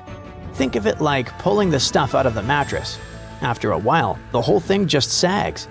In places like California's Central Valley, the land is dropping by up to 8 inches a year because we keep pumping out water during droughts. In cities like New York, the problem isn't just water. Skyscrapers themselves are making it worse. Yep, turns out if you stack millions of tons of concrete and steel onto soft ground, it tends to flatten. And in case you're wondering, the total mass of New York City's buildings is around 1.68 trillion pounds. That's about the same as 3.5 million statues of liberty piled up. With so much weight concentrated over a relatively small area, the underlying soils have no choice but to compress over time. And if you thought it couldn't get messier, think again. We've been building dams, which stop rivers from delivering fresh sediment to coastal areas. That sediment is kind of like Mother Nature's way of fluffing the ground back up. Without it, coastal lands are compacting like an old sponge. Plus, when wetlands are drained for agriculture or construction, the peaty soil dries out and collapses. Honestly, it's like the ground just can't catch a break. Scientists also noticed that the areas that used to be lush wetlands are now among the fastest sinking spots in the country, especially along the Gulf Coast. Louisiana, for example, is losing about a football field of land because of this mix of subsidence and rising seas. So what's the end game here for us regular people who just want to live above sea level? Well, it's not looking great. ghost forests, which are basically drowned woodlands, are popping up. Farmland is turning salty and unusable. And even sunny day flooding, where streets flood without any rain, is becoming a thing. Yikes! Meanwhile, over on the West Coast, California is not exactly winning either. San Francisco and Los Angeles are both sinking, which means that rising sea levels could hit them twice as hard and twice as fast. In some places like the Palos Verdes Peninsula, the ground has been sinking so fast, people over there might as well live like moles. So, is America turning into the next Atlantis? Probably not next week, but without serious action, like cutting back on groundwater pumping and planning smarter cities, at least 500,000 people are in serious danger. And the housing damage could easily rack up a jaw-dropping $109 billion by 2050.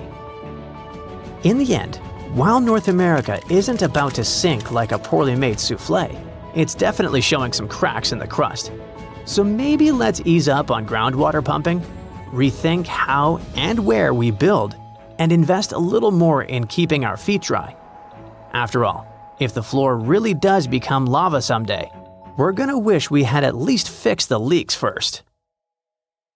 So hey, take a look. This is our planet's crust, its outermost and thinnest layer. And here's the mantle, it's way thicker. And this is the core. Wait, what's happening here? Uh-oh, the core is leaking right into the mantle. Quickly, we gotta stop the leak. What do you mean it's been going on for millennia? Earth's core is actually a very intriguing thing overall. Its unique properties, ranging from housing a mysterious metal orb to being nearly as hot as the sun's surface. Well, another one on this list of enigmas, apparently, our planet's core is leaking gas. I can relate. Is it dangerous for us? Is it going to boom if somebody lights a match? Well, not really, all because this gas is a rare isotope called helium-3. Helium-3 is a version of helium with one neutron instead of the usual two. Most of helium-3 in the universe was created around the time of the Big Bang, so it's some pretty ancient stuff. As the solar system formed, this gas became trapped deep within Earth's core. Shielded from space collisions and other cosmic hullabaloo, it remained hidden in the planet's depths for billions of years. Now, we've known for quite some time that occasionally, trace amounts of helium-3 escape to the surface, but no one has known the exact mechanism behind this leakage. Until recently, the breakthrough came with the discovery of exceptionally high ratios of helium-3 and its more common counterpart helium-4 in ancient lava flows on Baffin Island. This island is located in Canada's remote Arctic archipelago. The craziest thing is that these findings have the highest helium-3 ratios ever observed on dry land. The research revealed significant helium-3 levels.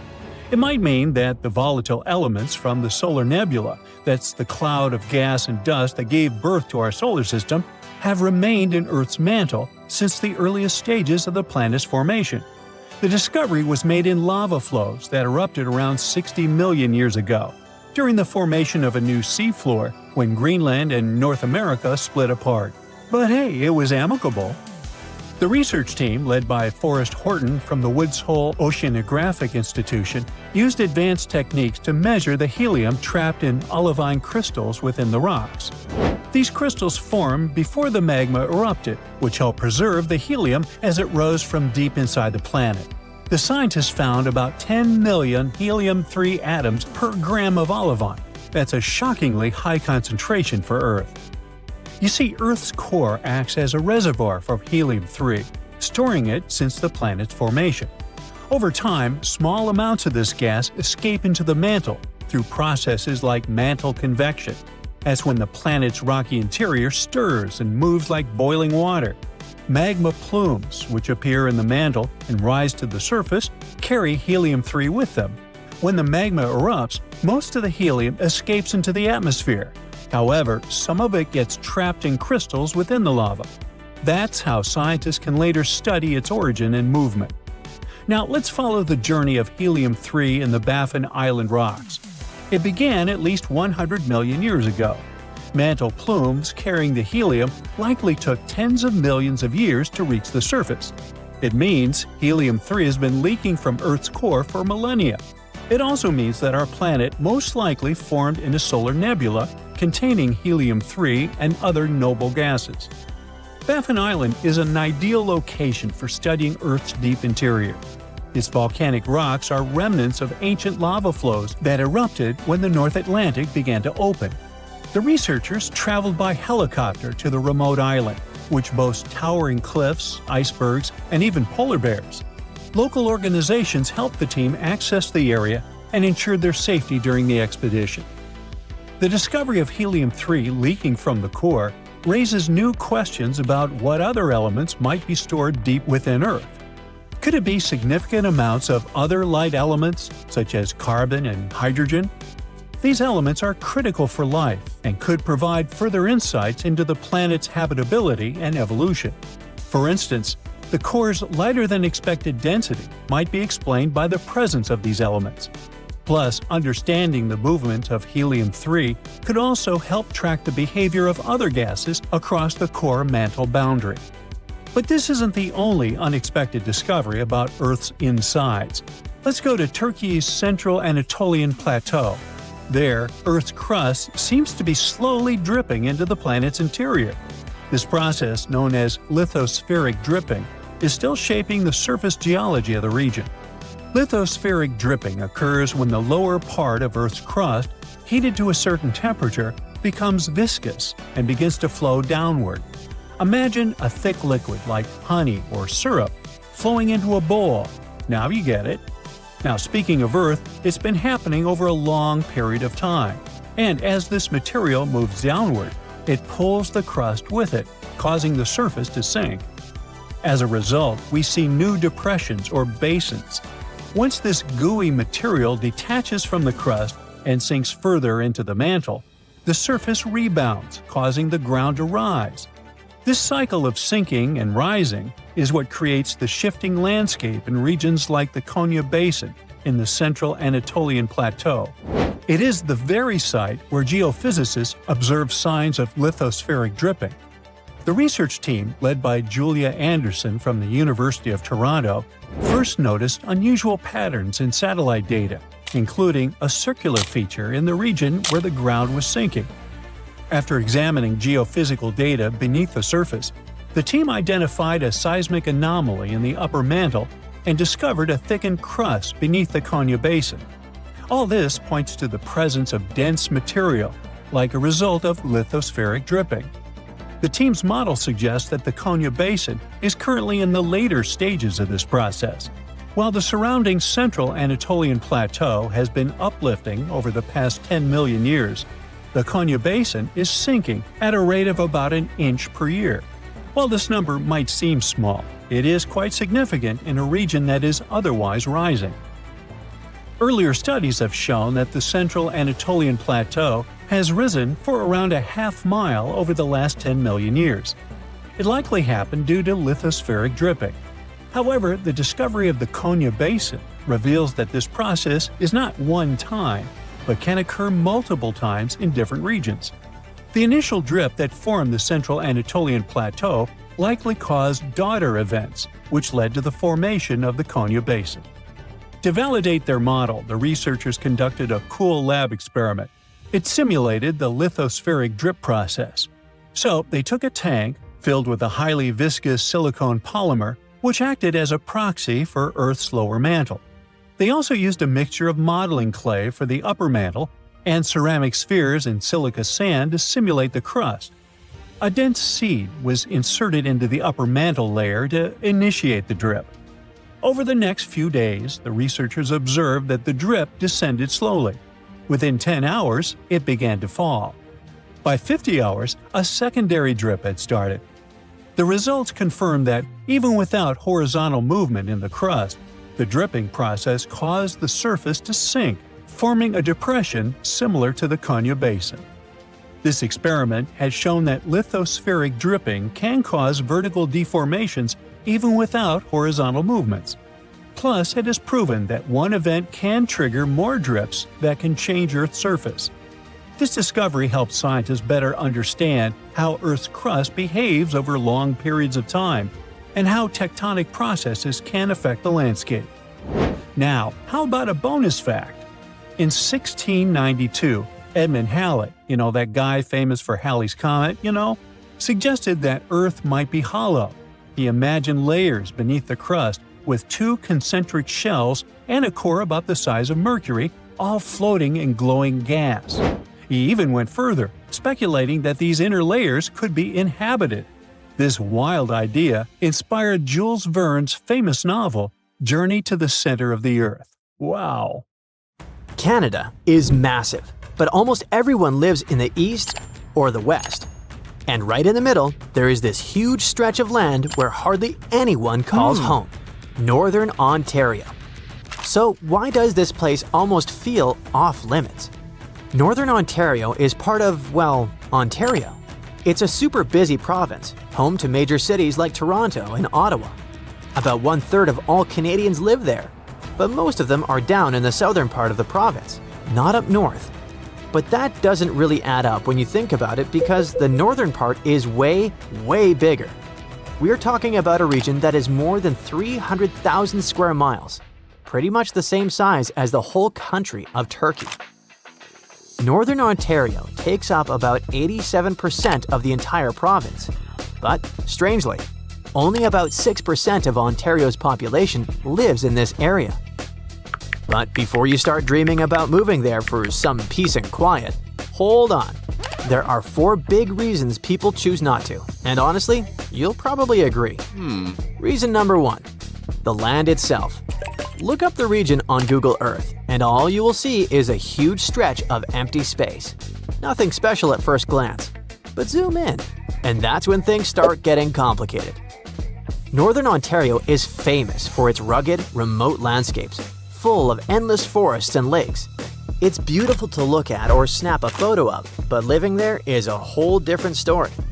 The geography makes the area tough to get around and makes it hard to build things like transportation routes and railways. And since it's so difficult to put decent roads up there, the whole region stays pretty isolated. That takes us to reason number 2, remoteness. You might think that, being in the center of the country, it could serve as a great link between the eastern and western parts of Canada.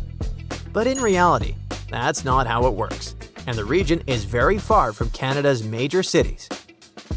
Take Greater Sudbury, the largest city in Northern Ontario, with around 160,000 people. The closest major city is Toronto, which is about 230 miles away. So yeah, that's roughly a 4-hour drive just to get there. If you're planning a holiday weekend in a big, dynamic city, a 4-hour drive sounds like a fun road trip. But if you need to go for a dental appointment or sort out paperwork, that distance suddenly feels endless, not to mention the cost. Unfortunately, that's how life is for many people up there. Residents of Northern Ontario don't have easy access to opportunities or services. With so few people scattered across such a huge area, the region doesn't have enough facilities, infrastructure, or easy access to essential services like healthcare and education. People there sometimes have to deal with poor or even non-existent infrastructure, like missing roads, airports, hospitals, and schools. Without those things, settling down is really tough. And in rural areas, it's even worse, because the lack of services can seriously hurt their quality of life. Psychologically speaking, that's not great either. People can end up feeling isolated and lonely, and the freezing weather doesn't help. Which brings us to reason number 3 why most people don't live in Northern Ontario: the harsh climate. If you're not a fan of cold weather, you should definitely leave this region off your travel bucket list. Winters up there can be long and brutal, with temperatures sometimes dropping as low as 40 degrees below 0 Fahrenheit.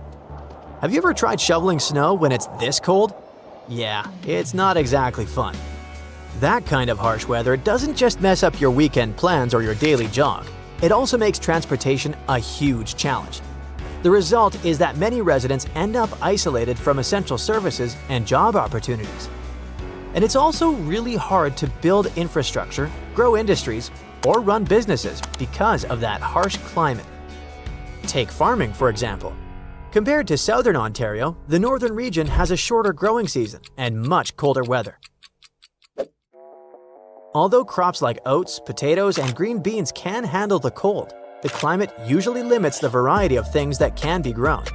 That's why most farms are concentrated in the southern part of the province, and in other parts of the country, like the prairies and Quebec. Anyway, that's just one example of how the climate makes it tough for people to build a strong foundation to support themselves. And that's exactly the fourth reason why Northern Ontario is so empty: the economy. It's not that there aren't any jobs available. In fact, there are plenty. In 2023, the northern part of Ontario had some of the highest job vacancy rates in the country. So unlike in many parts of the world, it's a place where they have tons of jobs available, but no people to fill them. One reason people don't take those jobs is that many of them are older. Just look at Elliott Lake, for example. 42% of the people living in the city are over 65 years old. That's the third highest concentration of older adults anywhere in Canada. But it's not all that different in the rest of the region either. Estimates show that by 2036, people aged 65 and older will make up almost 30% of Northern Ontario's total population. And you see what happens when they hit 65, right? They've got their pensions, and going back to work just isn't on the radar.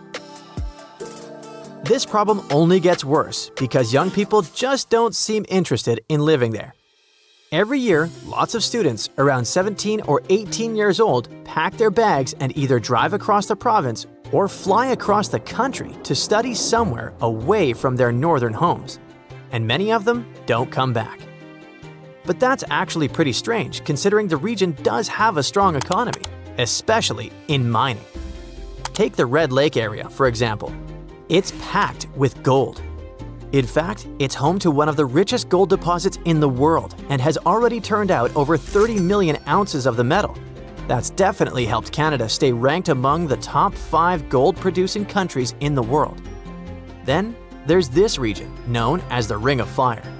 It's centered around McFaulds Lake in the Kenora district and covers about 1,900 square miles. It's rich in valuable minerals like chromite, cobalt, nickel, copper, and platinum. These days, Northern Ontario's mining industry is making a big comeback and attracting new investments. That's happening because the world is suddenly desperately looking for critical minerals. By that, I mean essential elements used in modern technologies like smartphones and renewable energy systems. Minerals like cobalt, nickel, and copper are especially important for making the batteries that power electric cars, for example. So, right now, it seems like the whole mining scene in the region is doing pretty well, but the industry has gone through plenty of ups and downs, with fluctuations and periods of decline. And that, combined with the possible lack of variety and jobs outside the mining industry, means people are more likely to leave the region in search of better opportunities. Interestingly though, mining companies are now struggling to find enough skilled workers in Northern Ontario. And that's probably because of all the reasons we've already talked about: an older population, harsh weather, tough geography, and a long distance from major urban centers. So, it's basically a cycle. And local authorities are trying to break out of it by improving infrastructure in the region, offering more incentives, and finding ways to keep young workers from leaving. Some of their strategies include offering cash rewards to people who refer healthcare workers for job openings or providing tax-free payments to help cover higher home energy costs. And there are plenty of other initiatives too. So yeah, with strategies like these, it's definitely possible to grow the population there. And who knows, maybe one day this region could be bustling with people. Deep under the Indian Ocean, there's a giant patch where gravity doesn't work like on the rest of the planet. I mean, the gravitational pull works constantly, but Earth is not a regular sphere. Its surface is not smooth. It's covered with lumps and bumps like a potato, because our planet is not the same everywhere inside. Some parts are denser than others. Let's say you could pour water across Earth's surface. The shape this water would make is called a geoid, and it's like that because of the differences in materials inside the planet. That's why gravity isn't the same everywhere, and down there in the dark depths of the Indian Ocean, it's weaker than usual. That spot is something we consider a giant gravity hole that stretches more than 1 million square miles in size. It's roughly where the ocean floor sinks down in a giant depression. Scientists used ships and satellites to figure out this mystery. They realized the water level near India was lower because of this weak gravity spot. They're still not sure what made gravity become so weak in that area. But 2 Indian researchers realized everyone was trying to understand this, considering what that area looked like in the present. So they decided to go to the past. They used computers to make models of a virtual Earth and figured out that the answer could lie over 620 miles under the surface. That's where a part of an old ocean sank 30 million years ago, causing a hot melted rock to move around. And this mixture might have made gravity weak in that area. It's a really interesting idea, but it's still not the final answer. In 2018, a team of scientists from India went to the Indian Ocean with special machines to listen to the ground rumbling, similar to when you hear thunder. They found out there were hot streams of melted rock coming up from deep inside Earth. Could they be part of the reason why the gravity is weak there? We'll need more information to understand the issue better, maybe even go back further into the past. For instance, about 140 million years back, the land was all connected as a big piece called Gondwana. But then, India started moving away from it. While India was moving, an old ocean floor called the Tethys Sea sank into Earth's insides. These 2 scientists from India kept trying to solve the case, using computers to pretend to be going back in time. They checked how the land moved, as well as the mantle, which is basically a thick layer of hot, solid rock. The duo found out that a long time ago, there were hot, light rocks rising from deep inside Earth. These rocks created a spot where gravity was weak. This spot was like a big dent in the ocean floor. The more these rocks rose, the deeper the dent became. The first of these rising rocks popped out around 20 million years ago to the south of the weird gravity dent. As these rocks moved and went under the land, the dent got bigger and stronger. The 2 scientists think these rocks were pushed up by the sinking old ocean floor, like bubbles. This process disturbed something called the African blob. You gotta see this. Deep inside our planet, there are 2 very big blobs, like giant pieces of rock, as large as continents. One is under Africa, and the other is under the Pacific Ocean. These blobs have roots that start almost halfway, 1,800 miles, toward the center of Earth. And they're probably the place where columns of hot rock rise up from way down below. When these hot rock columns reach the surface, big volcanic eruptions happen. And we're talking about some really massive ones that might have even played a role in erasing dinosaurs from the face of the Earth a long time ago. So, we don't want these giant blobs to be disturbed. Anyway, not all scientists agree with the theory about why gravity doesn't do its job in this particular spot in the Indian Ocean, saying they need more proof to be sure about these rising rocks. The real answer might come from listening to Earth's rumbling. Plus, who knows if this gravity hole will stay there forever or move away. It depends on how Earth's mass will shift around. To see some changes might take a very, very long time, maybe even hundreds of millions of years. That's not the only region where gravity works in mysterious ways.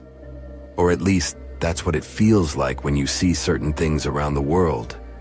Like, what if you saw rocks that don't sink, but can float on water for a very long time? They can even travel around for thousands of miles until they finally find a spot where they sink. Scientists figured out how this worked by using special X-rays to check the insides of these rocks. And these unusual rocks turned out to be very light and full of tiny holes.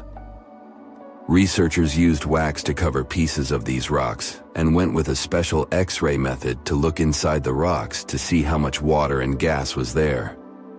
The reason these rocks can float is because of something called surface tension, which is like a very thin, the size of a human hair, layer of air on the water's surface. This helps some animals, like lizards and insects, to really walk on water. And these floating rocks are not just cool because they travel, but also because they can actually help scientists find underwater volcano eruptions. They can also carry living things across oceans since they tend to collect some plants and other things rich in nutrients. So it's basically like a free cruise, until you sink down at some random spot. No iceberg needed. Here you have floating rocks.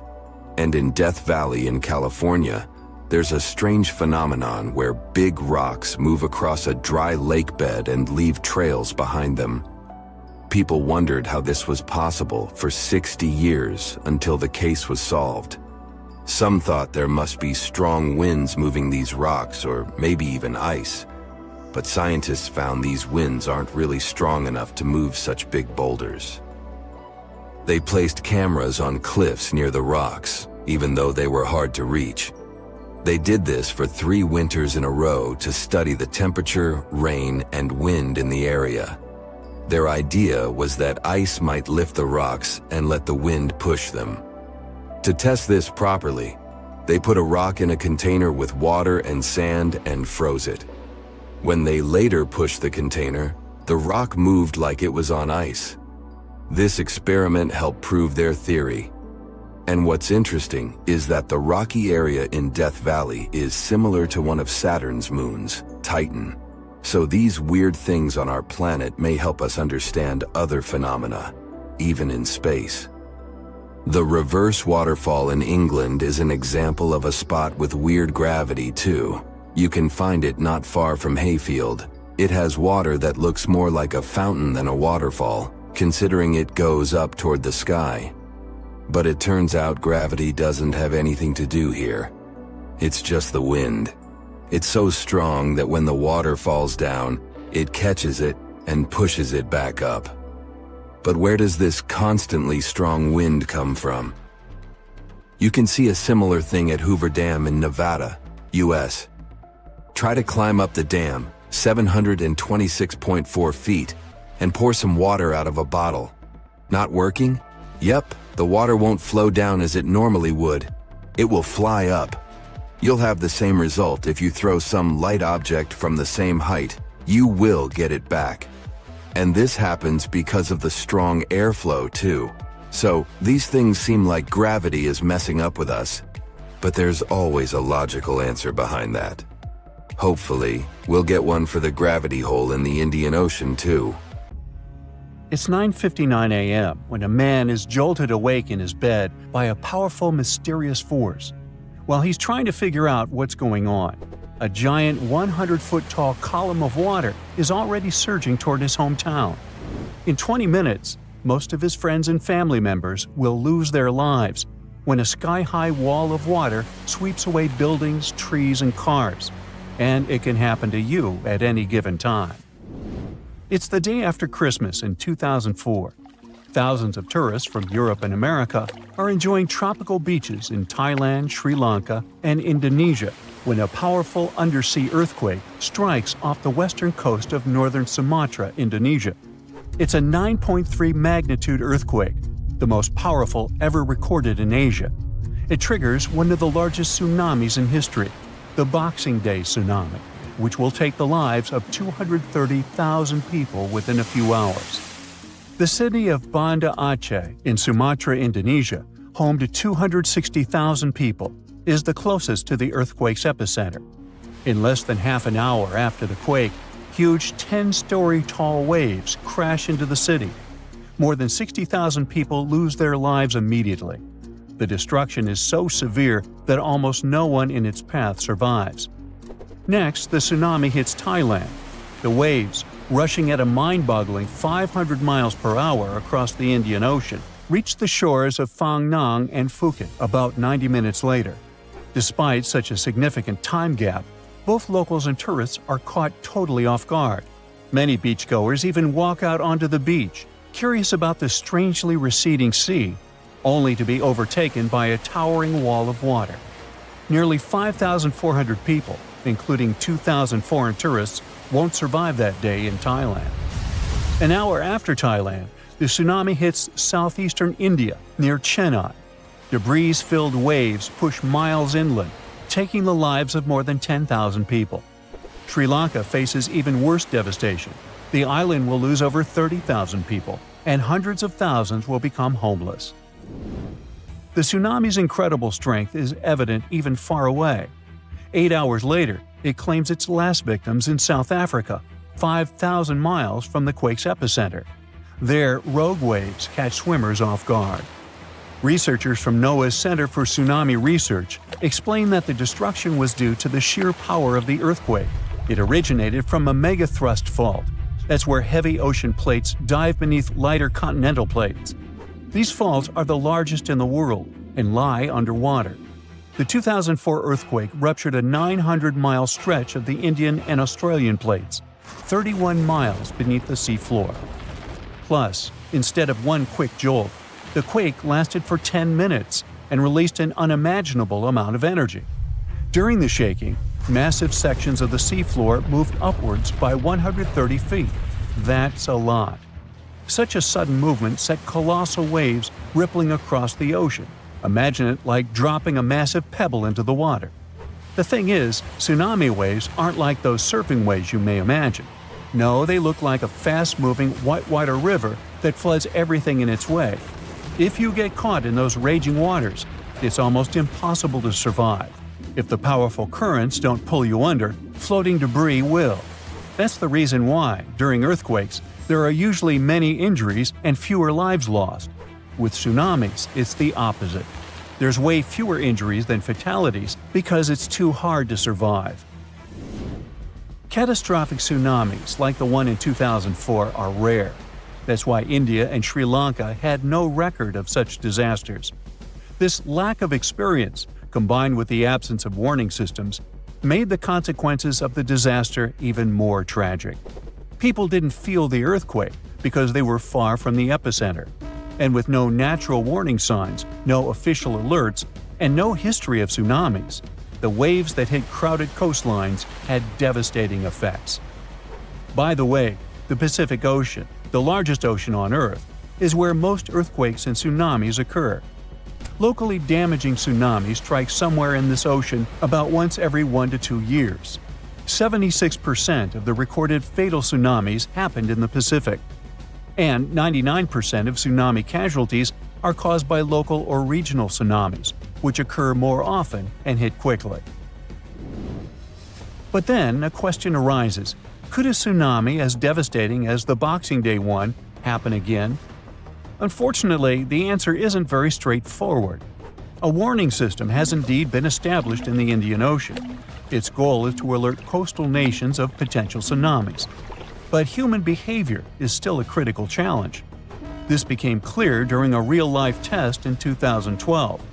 That's when many residents of Banda Aceh, Indonesia, simply ignored evacuation towers after a tsunami warning. People never seem to learn, huh? The Indian Ocean Warning Network uses undersea pressure sensors placed near tectonic plate fault lines. These sensors detect any changes and transmit data to surface buoys, which then send it via satellite to control centers on land. Authorities analyze the information and decide whether to issue warnings and evacuate at-risk areas. Aceh, located on one of the world's most active fault lines, implemented additional safeguards. They installed sirens in coastal cities, and people get alerts on their cell phones. Plus, there are evacuation towers, reinforced concrete structures capable of holding 500 people. They are special safe zones. Authorities did test how well prepared people were. In 2009, 18 Indian Ocean countries participated in an evacuation drill, simulating a large earthquake.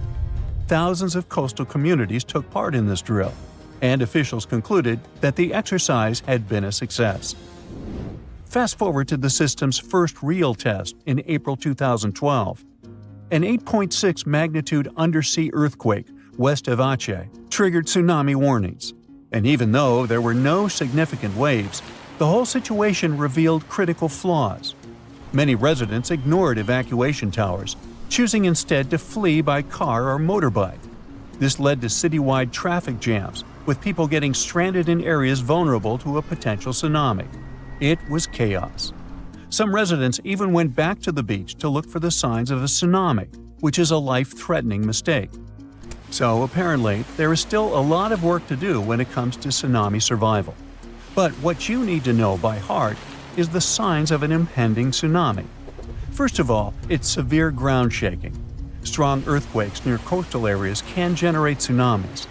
If you notice that water on the beach starts to recede at an alarming rate, exposing the ocean floor, reefs, and stranded fish, run. Then there might be unusual ocean sounds. Keep in mind that a loud roaring noise, resembling a train or jet engine, may accompany an approaching tsunami. If you notice any of these warning signs, do not wait for official evacuation orders. Leave low-lying coastal areas immediately and move to higher ground as fast as possible. If you're at home, make sure your family members know about the tsunami and follow official guidance. You should remember that locally generated tsunamis may strike within minutes. You have to act quickly. If it's a distant tsunami, you may have more time to evacuate. If you don't have an opportunity to move inland, hide in high reinforced concrete buildings. Avoid staying in small buildings or homes in low-lying areas. If you're on a boat, stay offshore. Tsunami activity isn't as dangerous in deep water, so avoid returning to port during a tsunami warning. If you're already in port, check with harbor authorities for guidance. If it's possible to move to deep water, do it in an orderly manner. It may be safer for small boat owners to leave their vessel and move to higher ground. And always, prioritize moving to higher ground over saving your belongings. If you live in a coastal area, you can take some measures to protect your property in advance. Since most tsunami waves are under 10 feet, you may consider elevating your house. It can reduce damage. You can also consult an engineer to assess and reinforce your home. And finally, don't forget to protect outbuildings too, and create fences that will allow animals to reach higher ground. Deep under Tennessee, massive worm-like drills are about to carve out a tunnel that should turn an hour-long traffic headache into a 10-minute joyride. It could be one of the craziest U.S. tunneling experiments in decades. But on the other side of the planet, Europe and Asia are actively testing the Hyperloop, the vacuum tube technology that seems out of this world. These are two totally different ideas, but they have the same goal: to make sci-fi travel a reality. For the first vision of the future, we have to focus on Nashville. The story here is about a blueprint for something called the Music City Loop. It's a proposal for a private paved underground highway meant for Tesla vehicles. The whole idea is point-to-point travel. You get in, pick a destination, and go straight there without stopping at every station. You can already ride a limited version in Las Vegas around the convention center. Nashville is supposed to be the city-scale test. The proposal is a direct underground link between Nashville International Airport and downtown. The new transit system is supposed to reduce a 9-mile, 40-minute trip to just around 8 minutes. If they pull this off, the experience should be truly futuristic. You hop in a car at the terminal, drop into a tunnel barely wider than the vehicle itself, and shoot through a pressurized tube. You bypass the gridlock, ignore the stoplights, and arrive at your hotel before people on the surface have even merged onto the highway. That all sounds amazing, but how close are we to this reality? The technology technically exists, but it has some massive issues. The system in Vegas is simple and it uses real drivers. To hit that 8-minute promise in Nashville, the cars can't be driven by humans. They'd have to drive themselves bumper to bumper at highway speeds inside a tunnel barely wider than the car. In a space that tight, human reflexes aren't fast enough. One hesitation or malfunction and the entire system turns into a traffic cork. So we need automated driving systems or really cool robots. But before we worry about AI-driven vehicles, there's one other issue. The real problem isn't the tunnel, it's the ground itself. Large parts of Tennessee sit on limestone, a rock that slowly dissolves like a sugar cube in water. Over time, that turns solid ground into something closer to Swiss cheese, filled with hidden caves and empty pockets. That's a problem for any tunneling project here. When a drill hits one of these hidden voids, it doesn't just slow down. It can suddenly break into the open air. Water can rush in. The machine can lose support beneath it. Tunneling here becomes a real-life game of Minesweeper. One unfortunate turn and the machine can fail and sink. Even worse, the collapse can travel upward, opening a sinkhole at the surface, right in the middle of a busy city street. But if the ground is this dangerous, why build this in Tennessee? The reason is simple. Nashville is in the middle of a massive traffic crisis. It's one of the fastest growing cities in America, and the surface roads are already at their breaking point. The city is desperate enough to try anything, even if it means drilling through a geological minefield. Engineers see Tennessee as the ultimate final boss for tunneling. If they can prove that this high-speed system works in limestone full of hidden caves, they can prove it works anywhere on Earth. It's a high-stakes bet. Solve Nashville's gridlock or watch a multi-billion-dollar project disappear into a sinkhole. But while Americans are busy fighting the ground, other parts of the world are trying to avoid it altogether and basically fly through the air. This brings us to the second vision of the future, the Hyperloop. For years, experts rejected this concept as too complex, but development didn't stop. In fact, right now, test tracks in China and Europe are running successful experiments that are breaking speed records. Here is how it works. When you stick your hand out of a moving car, you feel the air push back. The faster you go, the harder it fights you. At extreme speeds, air becomes a solid wall. That invisible wall is what limits how fast trains and planes can go. The Hyperloop solves this by cheating. You build a sealed tube, suck all the air out to create a vacuum, and levitate a pod inside using magnets. With almost no air and no wheel friction, the pod doesn't really roll anymore. It glides through the tube. China is currently leading this race. A state-owned contractor recently sent a pod through a low-vacuum tube at 387 miles per hour. That's faster than the Shanghai Maglev, the fastest train in commercial service. And they aren't stopping there. The goal is to hit airplane-like speeds. But achieving those high-speed numbers isn't what's holding this technology back. For a long time, Hyperloop could only go straight, so networks were impossible.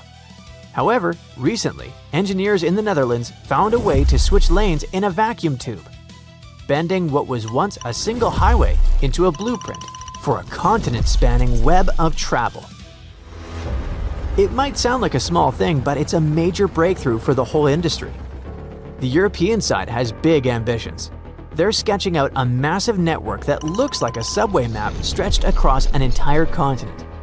The goal is a web of vacuum tubes spanning more than 15,000 miles and linking around 130 major cities.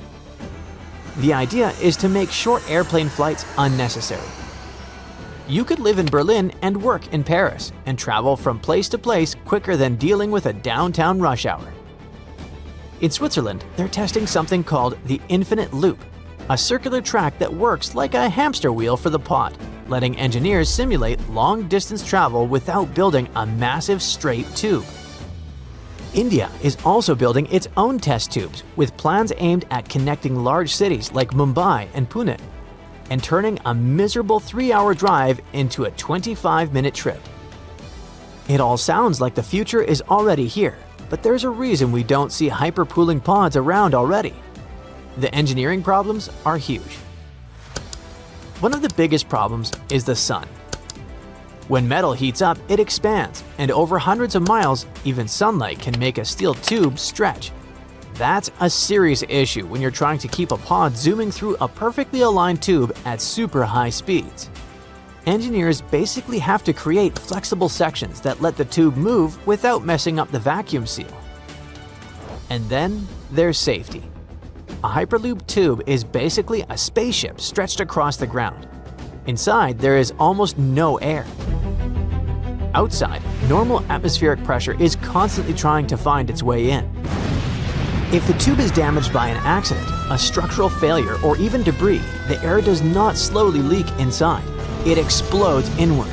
That sudden rush creates a pressure wave that races down the tube and slams into everything in its path, including the pod itself.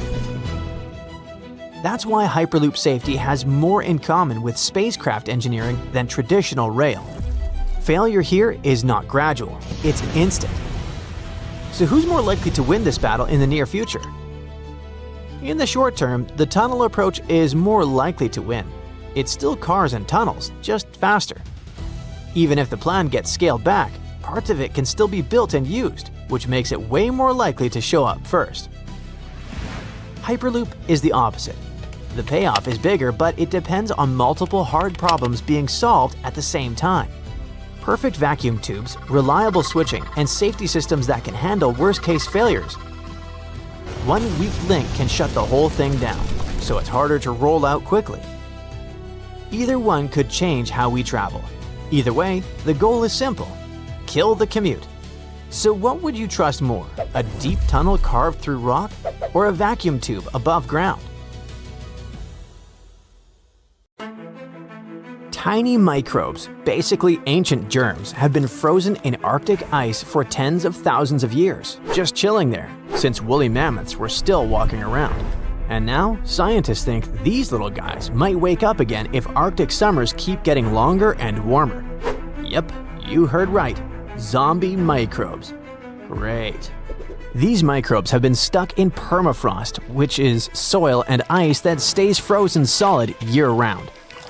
The top layer melts a bit in the summer, but the really old stuff, those Ice Age microbes, are buried way deeper. They only thaw if things get really warm for months, not just a hot day or two. To study these microbes, the team went down to the Permafrost Research Tunnel near Fairbanks in Alaska, a long underground hallway 50 feet below the surface, carved right into the ancient frozen ground. The tunnel stretches over 350 feet and lets scientists literally walk through thousands of years of frozen history. By the way, while checking out the walls, the researchers also spotted bones of mammoths and bison sticking out of the ice. One of the reasons why the researchers went to Alaska was to see how fast these ancient microbes could come back to life. Well, they were in for a surprise. These microbes don't need years, centuries, or magic spells to wake up. Just a couple of months of warm weather. Once they're awake, they start doing their microbe stuff, which includes pumping out greenhouse gases like CO2 and methane. And that's bad news, because those gases warm the planet even more. This melts more permafrost, which wakes up more microbes, which releases more gas. You get it. Basically, it's a nasty climate loop. Anyway, when scientists went down into the frozen tunnel to grab chunks of super old permafrost, the first thing they noticed was the awful smell. It wasn't just the stench of an old basement.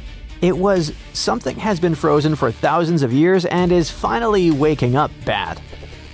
Weirdly, microbiologists were happy. Such a smell is actually a good sign for them because it usually means tiny creatures, microbes, are still around. Back in the lab, the team soaked the frozen samples in the water that had a special kind of heavy hydrogen inside it. This helped them track what the microbes were doing later. Then they put the samples into fridges at 3 different temperatures: cold, kinda cold, and not too cold, to copy what future Arctic summers might feel like if the warming continues. For the first month, almost nothing happened. Even the warmer samples barely changed. Only a tiny number of microbes started waking up. Basically, a microscopic trickle of activity. But a few months later, things got more exciting. Thanks to the heavy water, scientists could watch how much of it the microbes used to build their cell membranes. It helped them figure out that the old microbes were making special fatty molecules that might help them stay alive in freezing conditions. By the 6-month mark, the samples that were stored at the warmer temperatures had transformed completely. They became more active and started forming little slime layers. The scientists could actually see these layers even without a microscope. The whole community of microbes wasn't super diverse, but those that were active behaved just like modern microbes that live in unfrozen soil today. In short, those ancient microbes were definitely alive and got pretty energetic once the temperatures were warm enough. This matters a lot for the Arctic and for the whole planet because these microbes survive by eating old organic material trapped in the permafrost. When they eat, they release greenhouse gases like carbon dioxide and methane, and the Arctic is warming faster than any other part of Earth. It means that the deep frozen layers might stay warm long enough for huge numbers of ancient microbes to wake up and start pumping out gas. Right now, northern permafrost holds about twice as much carbon as the entire atmosphere. If a lot of that carbon gets released, it could speed up the warming of our planet. It can lead to dramatic consequences, setting off a whole chain of huge changes and affecting basically everything on Earth. Extreme weather will start happening more often. Stronger hurricanes, heavier rainstorms, longer heat waves, bigger wildfires. The oceans will rise too, which can flood coastlines and put towns and cities at risk. Animals, plants, and entire ecosystems can get thrown out of balance, with some species struggling to survive and food chains breaking down. People all over the world will have to deal with crop failures, water shortages, and damaged homes or infrastructure. Let's get back to our zombie microbes. The thing is, the study only looked at them in one place in Alaska, but there's a massive amount of permafrost all over the world, in Alaska, Canada, Siberia, and many other places. And microbes in different regions might behave differently as things warm up. Scientists still have tons of work to do to figure out what's coming next. I bet you're questioning yourself. Could ancient viruses infect us? Well, most of the ancient microbes frozen in permafrost are totally harmless. They're like old bacteria that only care about messing with other tiny organisms in the dirt. But scientists worry that a few of these frozen germs might be the kind that can infect people, animals, or plants. And if that happened, our bodies probably wouldn't recognize them at all, because they've been frozen since mammoths existed. Basically, there's no immune system cheat codes for us.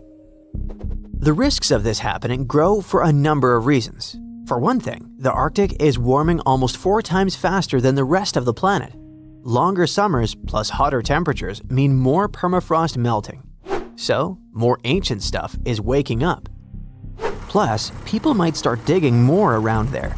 Companies will mine more, drill for oil, and ships can travel new routes.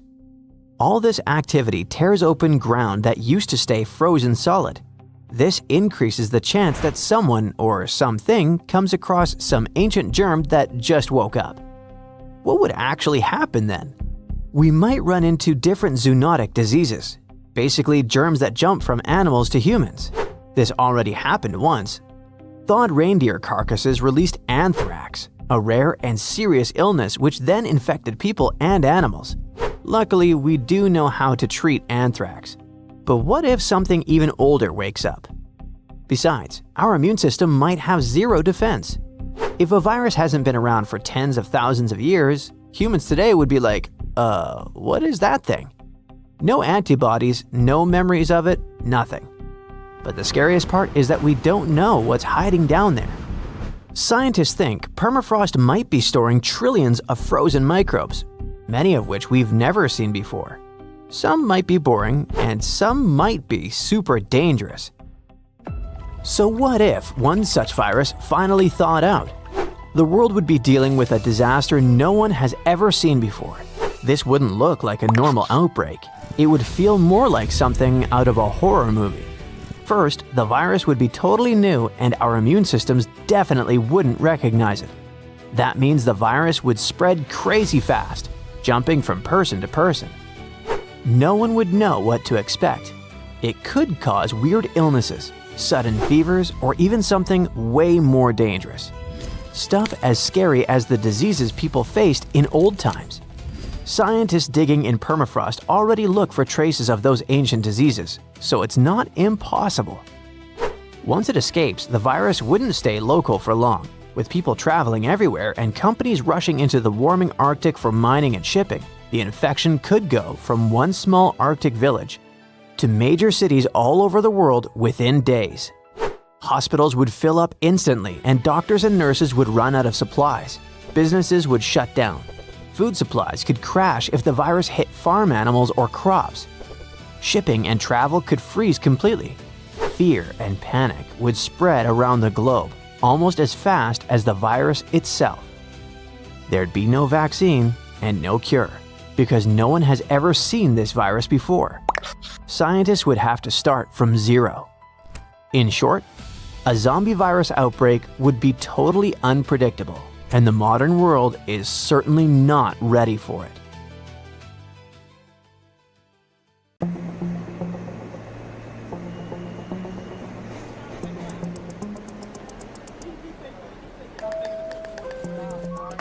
Welcome to Gelapoo Mindfulness City, also known as the Anti-Dubai. Because instead of massive glass skyscrapers, supercars, and neon lights everywhere, Bhutan wants to create a city that blends in with nature. It will run along the rivers, leave room for wildlife, and feel calm and walkable. This isn't some cute little eco-pilot though. It's a billion-dollar mega project with some serious next-gen tech in the mix. The plan was announced at the end of 2023 as Bhutan's biggest, boldest plan to create jobs, spark new ideas, and build a modern future. It will be constructed near the town of Gelapoo, and it will cover about 965 square miles, which is roughly 3 times the size of Singapore. What's especially interesting is the way they imagine the city itself. It's designed to stay low, open, and spread out. One of the coolest ideas is a set of 9 bridges that people won't just pass through, they'll actually live and work there. Yep, each bridge is planned like a full piece of the city. Just to give you a few examples, one bridge will include the new international airport, another will host a university, and another will serve as a hydroelectric dam. From there, the city spreads out into 11 long ribbon-like neighborhoods that follow the natural shape of the land.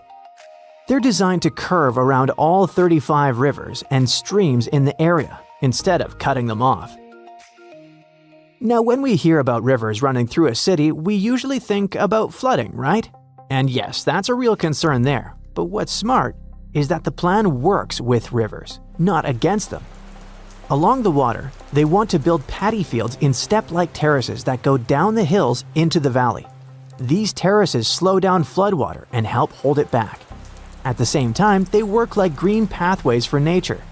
Animals can still move through the area and even elephant routes stay open, so wildlife isn't pushed out as the city grows. Each neighborhood will be laid out like a mandala, with the same pattern repeating around a central public space. That's where people can meet up, take walks, and spend time together. The city is meant to stay close to nature, so there won't be any buildings taller than the trees. Near the wildlife sanctuaries and farmlands, the structures will be minimal and mostly residential, so those areas stay quiet and protected. Now, all of this already sounds like a super ambitious and fascinating architecture project. But what about the mindfulness part? Here's the idea. This city is supposed to reflect Bhutan's happiness-first philosophy at its core. They say Gelapoo Mindfulness City will focus not just on economic growth, but also on the personal well-being of every person who lives there. They want residents to live in harmony with nature, while still enjoying a modern high-tech city. And they're planning some pretty unique things to make that real. Residents and visitors will be able to relax and meditate in green spaces designed especially for that. There will be community activities, ecotourism, and lots of ways to slow down. The food is meant to be fully organic, electricity will come from renewable sources, and the whole city will be designed for cycling and walking, not for cars. As you've probably noticed, this isn't a small eco-experiment. And of course, just because it won't look as flashy or high-tech as Dubai, doesn't mean it's going to be cheap. Estimates say it will cost around $100 billion. Yep, billion with a B. But you might be wondering, why spend so much money on this? Is it really gonna be worth it? Well, yes. And that's because this new mindfulness city might end up saving the whole country. You see, we're talking about Bhutan, a South Asian nation that is a little bigger than Maryland. It's home to fewer than 800,000 people, and about 70% of the country is covered in forest. It's a stunning remote place, what a lot of people describe as a kind of Shangri-La tucked into the Himalayas. You might know Bhutan as the land of the thunder dragon and also as the kingdom of happiness. And there's a reason for that. This nation is known for measuring progress using something called Gross National Happiness, or GNH. Basically, money and GDP come second. They put things like spiritual well-being, cultural preservation, and environmental protection first. In Bhutan, schools and hospitals don't come with a price tag, and happiness isn't just a personal feeling. It is a national goal and a top priority. And that's not the only thing that makes this place so special. Ever since the country unified in the 17th century, they've done everything they can to protect their identity and thrive with very little outside influence. They didn't even allow tourists in until the 1970s, and TV only arrived in 1999. Actually, in that same year, Bhutan banned plastic bags, and it made headlines around the world. So even with how fast and high-tech the world is today, the country still feels peaceful and unchanged. Visitors say it feels like you've stepped into another time. And a big reason is the architecture, as most buildings are still made in their traditional style. They also follow some pretty unique rules for living in harmony with nature. For example, they're surrounded by gorgeous mountains, but you're not allowed to climb them. That's because the mountains are considered sacred, seen as the home of deities. For them, nature isn't something you conquer, it's something you respect and protect. But things changed when this fairy tale kingdom met the modern world. Even though Bhutan is often seen as one of the happiest countries on earth, people are leaving in unprecedented numbers. Many are moving abroad for better opportunities, and a lot of them don't come back. Estimates say around 9% of the population has left in just the last few years, mostly young people. And Australia is a big example of that. The number of Bhutanese moving there doubled between 2020 and 2024. A big part of this is happening because unemployment is rising. Tourism is one of the country's main sources of income, but it's been going downhill since we all know what happened in early 2020. In 2023, for example, Bhutan welcomed only about a third of the visitors it had in 2019. And when tourism drops that hard, it hits people directly. Lots of workers lose their jobs and fewer new opportunities show up. So even if people feel happy living in Bhutan, a lot of them still feel pushed to live in search of a more stable future. But the authorities believe they can bring them back by creating good, well-paid jobs at home. And that's precisely where Gelugpa Mindfulness City comes in. In the long run, they want this place to become a clean tech and innovation hub, bringing in global investment and giving Bhutan's economy a real lift. If everything goes as planned, it will be absolutely huge. So, tell me, are you convinced by the idea of a mindfulness city? If so, you're probably already thinking, okay, when can I move? Well, I have to warn you, this won't pop up overnight. A project this big needs time. Gelugpa Mindfulness City will be built in phases with private partners helping fund and create everything the city needs. Roads, bridges, an airport, homes, schools, hospitals, and all kinds of businesses. The goal is that around 150,000 people could be living there within the first 7 to 10 years. And once the whole project is finished, they expect more than 1 million residents to move in. Estimates show it will probably take around 20 years for the city to be fully completed. But honestly, that wait might be totally worth it. Bhutan hopes this place won't just attract locals back home, but also draw in international investors. And if everything works fine, this city could reshape the country's economy and open the door to a stronger, more hopeful future for Bhutan. Did you know that India is building a megastructure visible from space? It's happening in Andhra Pradesh, a region home to 50 million people and some of the worst climates on Earth. When it rains here, it pours enough to cause massive floods. When it dries, it turns fertile ground into a wasteland. This ambitious construction is supposed to solve the issue once and for all. However, if this multi-billion-dollar project backfires, the consequences could be devastating. Let's see why. The second longest river in India is called the Godavari. During the monsoon season, this river acts like a fire hose that nobody can turn off. We aren't talking about a drizzly afternoon. From June to September, the sky practically unzips. The water level rises and the river transforms from a calm stream into a chaotic force that swallows entire villages in days. But that's not all. A huge amount of that fresh water goes completely to waste. It rushes past the villages and dumps straight into the Bay of Bengal. Once it hits the salty ocean, it's useless for drinking or farming. We're talking about billions of gallons of much-needed water disappearing into the sea every single year. Now, on the other hand, we have the Krishna River Basin, just a few hundred miles away. There, it's literally the opposite issue. Farmers are staring at dry cracks in the ground. They're praying for rain that never comes. And Krishna does not get strong monsoon support, and most of its water is already used up before it even reaches this region. By the time it arrives, it's more like a tired stream than a healthy river. That's why the authorities looked at the map and came up with a solution. Basically, take the excess water from the angry river and push it over to the dry river. This brings us to the Polavaram. The engineers are building a structure that's a giant machine, not just a wall.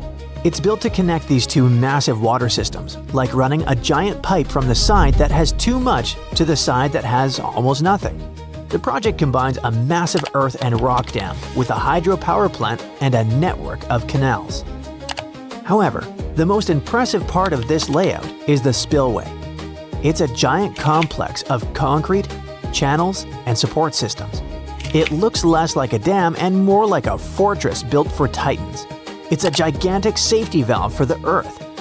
It stretches for close to a mile across, wider than 10 football fields placed side by side, and rises several dozen feet above the riverbed. It's fitted with dozens of huge steel gates, each one weighing hundreds of tons, and built to hold back walls of water until the system decides to let them go. The spillway is incredibly powerful. It has a discharge of around 5 million cusics. In simple terms, it can blast out millions of cubic feet of water every single second. That puts it in the same league as the spillway at China's Three Gorges Dam, one of the most powerful flood control structures on the planet. Engineers designed it to handle what they call a 1,000-year flood. And no, that doesn't mean you need to mark your calendar for the year 3026. It just means there's a 0.1% chance that a flood this massive will hit the valley in any given year. Why are the architects so obsessed with these safety statistics? Because the location leaves no room for error. The Godavari Delta downstream is home to millions of people. If this project backfires, meaning the dam breaches or the gates fail during a storm, it wouldn't just be a leak. It would be a human-made tsunami. The water meant to save the region would instead wipe it off the map. The construction pace of the Polavaram project matches this insane scale.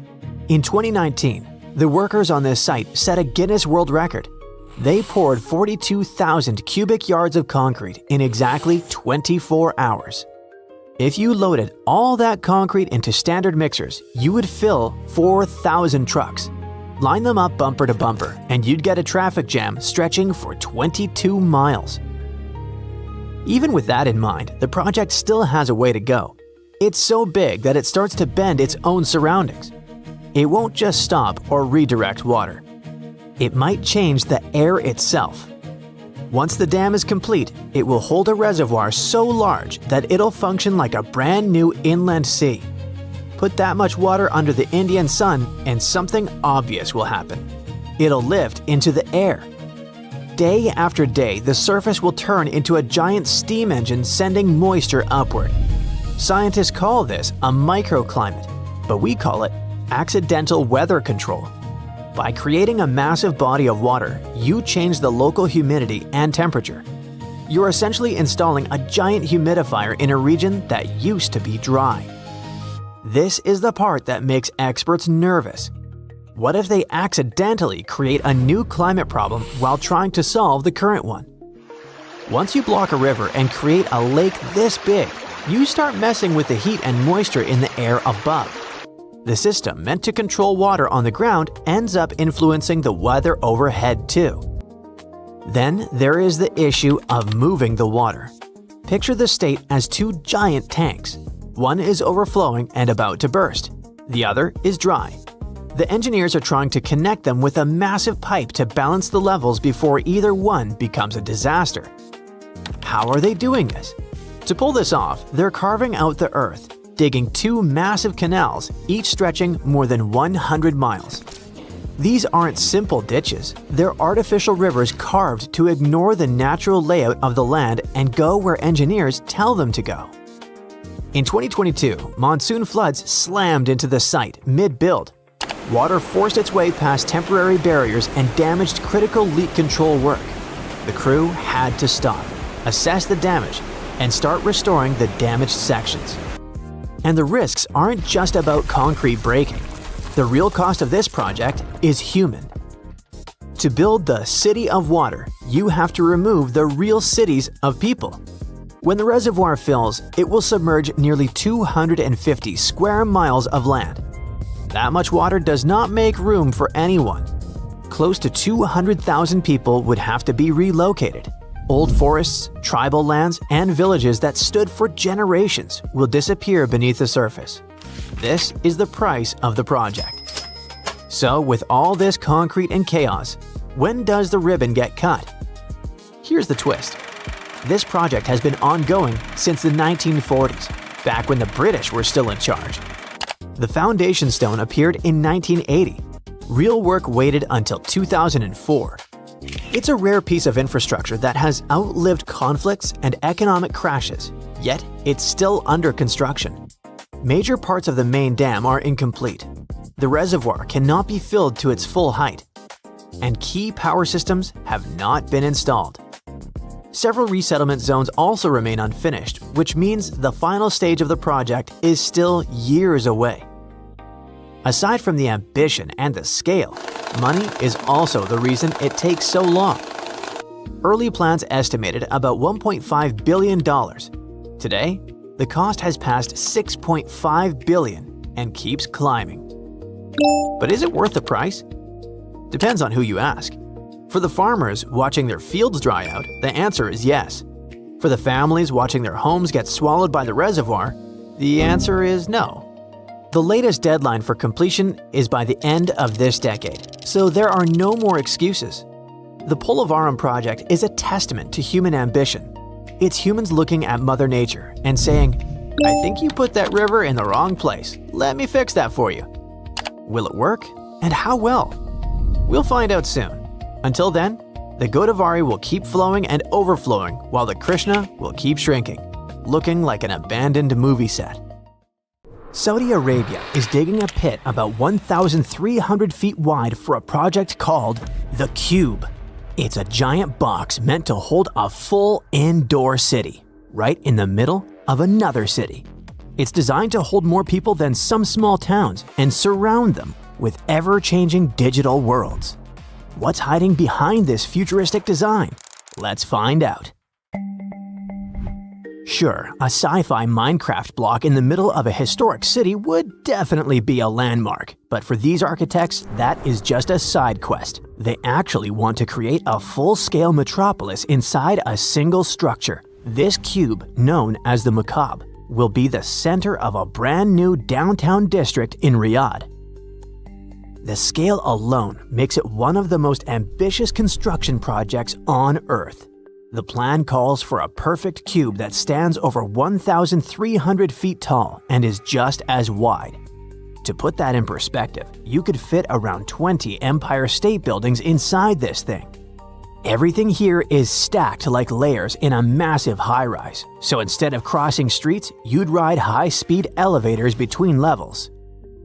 Inside that box, the plan is to build a colossal hall in the center. Concept art shows the roof as a massive curved screen that can project almost anything, a blue ocean above you or a sky from another planet. If it works, walking in won't feel like entering a normal building. It might feel like stepping into a different dimension. In the middle of that big space, there's a plan for a spiral tower. It's supposed to be even taller than the Eiffel Tower and have hotels, restaurants, and movie theaters inside. If you manage to book a room there, don't expect to see regular streets out your window. Instead, you'll get a view right into a massive hall, showing whatever cool digital scene is playing at that time. Surrounding this core, the rest of the cube is organized into layers that function like neighborhoods. It's a mix of homes, workplaces, and visitor areas with museums, indoor parks, and huge shopping districts. It's also supposed to have its own internal transit system to move you around, so you never have to step outside. In theory, this single building could house around 400,000 people at the same time. Saudi Arabia isn't spending this kind of money just to collect cool drone shots. The country wants less of its future tied to oil and more of it tied to visitors, tech companies, and big international events. New Murabba, the district around the cube, is supposed to turn Riyadh into a once-in-a-lifetime sightseeing destination. On paper, the cube works like a city-sized resort mashed together with a business district. If you live there, you sleep in the tower, work in the layers around it, and go out to parks, malls, and digital-themed worlds without ever stepping outside. For tourists, it's a giant, all-inclusive future city experience in a box. The timing is no accident. Riyadh is hosting the World Expo in 2030 and the World Cup in 2034. Millions of people will fly in with cameras in hand. If the cube is finished by then, it will instantly be on every influencer reel and every top 10 things you won't believe exist on Earth video. That's the kind of free marketing you can't buy later. This entire dream world comes with a price. The wider New Murabba project, with the cube as its centerpiece, carries an estimated cost of around $50 billion. That's the annual economy of a small country poured into one district. Early satellite images showed an empty patch of desert on the edge of the city. Later images from 2024 show a huge square crater exactly where the cube is supposed to stand. Crews have already ripped out around 353 million cubic feet of earth, enough to fill thousands of Olympic pools. Zoom in and you'll see rows of excavators chewing through the ground like a metal army. That means we're way past the "is this fake" phase. Construction is already underway.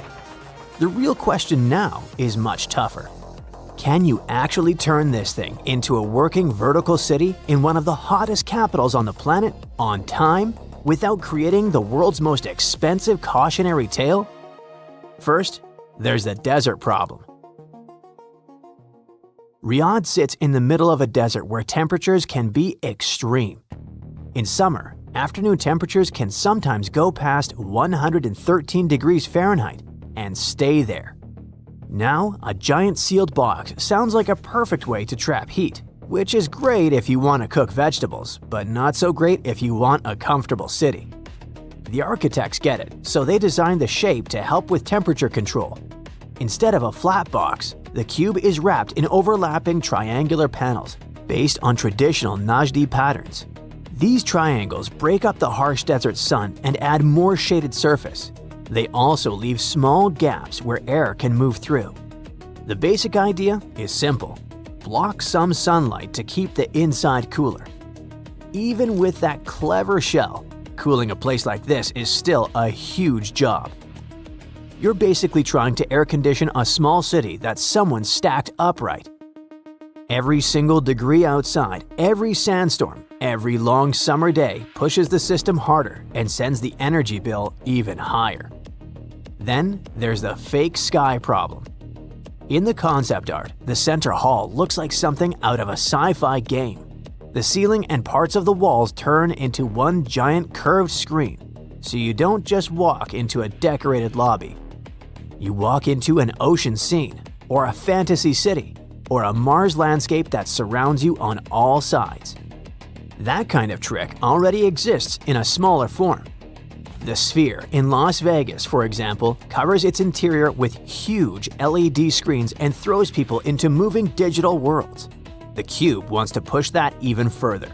Its dome would need a display that's many times larger and can give high-end results without overheating. All of this has to fit inside a very unusual building. A normal skyscraper is just a tall tower, and engineers know how to handle that. The Cube is more like a giant hollow block with a big empty space in the middle and whole neighborhoods stacked around it. It still has to stand up and hold the outer walls, plus the central tower and dome, while the inside somehow doesn't turn into a cramped maze. Then there's the people problem. On a busy day, you've got crowds moving around. In an emergency, you'll need to get them out fast. That's hard enough in a normal mall, let alone in a stacked mini city. While the Cube looks like something from another planet, the main idea isn't. There are other examples of architects trying to squeeze everything they can into a single building. In Chengdu, China, the New Century Global Center already seems like a dream come true for introverts. It's huge enough to feel like a mini city under one roof. You can wake up in a hotel, stroll down indoor streets, and relax on a sandy beach under an artificial sun, all without seeing the real sky outside. Just outside Berlin, there's a huge old airship hangar that's now the Tropical Islands Resort. It's big enough to fit the Statue of Liberty standing up inside. While the countryside can be covered in snow, people inside are swimming in warm water, walking past palm trees, and hanging out under a fake summer sky. Saudi Arabia isn't new to giant futuristic projects. Neom, for example, includes plans for The Line, a straight, mirrored city stretching for miles across the desert, even after recent scalebacks. The same push is behind plans for huge stadiums and even a year-round ski resort in the mountains of the desert country. Which is not a bad thing, because even if these mega projects fall short, they push the limits of what cities can be. Thousands of years ago, people built pyramids that still confuse us.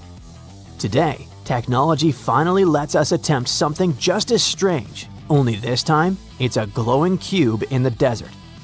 The Cube is an experiment in how far we can bend engineering and imagination at the same time. Whatever the outcome, it's guaranteed to give us some exciting photos. A chunk of rock from a different star system is heading straight toward Earth at a speed 1,000 times faster than a Formula One car. And I'm not talking about some sci-fi movie plot here. Recent research shows that our sweet little Earth could be more exposed to galactic intruders than we believe. These are called interstellar objects, or ISOs for short, and there is a certain part of Earth that has higher odds of getting hit. And we'll get back to it in a minute, but first, let's see what these ISOs are all about. We've only spotted a few so far, like One-Eye Oumuamua back in 2017, Two-Eye Borisov in 2019, and this year, Three-Eye Atlas, the third confirmed interstellar visitor, passed through our solar system. Interstellar objects like Three-Eye Atlas and Oumuamua aren't gravitationally bound to the Sun or any star in our solar system. That's why they're super fast and drift freely through the galaxy until they, by chance, cross our path. But what if one of those does more than just pass by and actually hits us?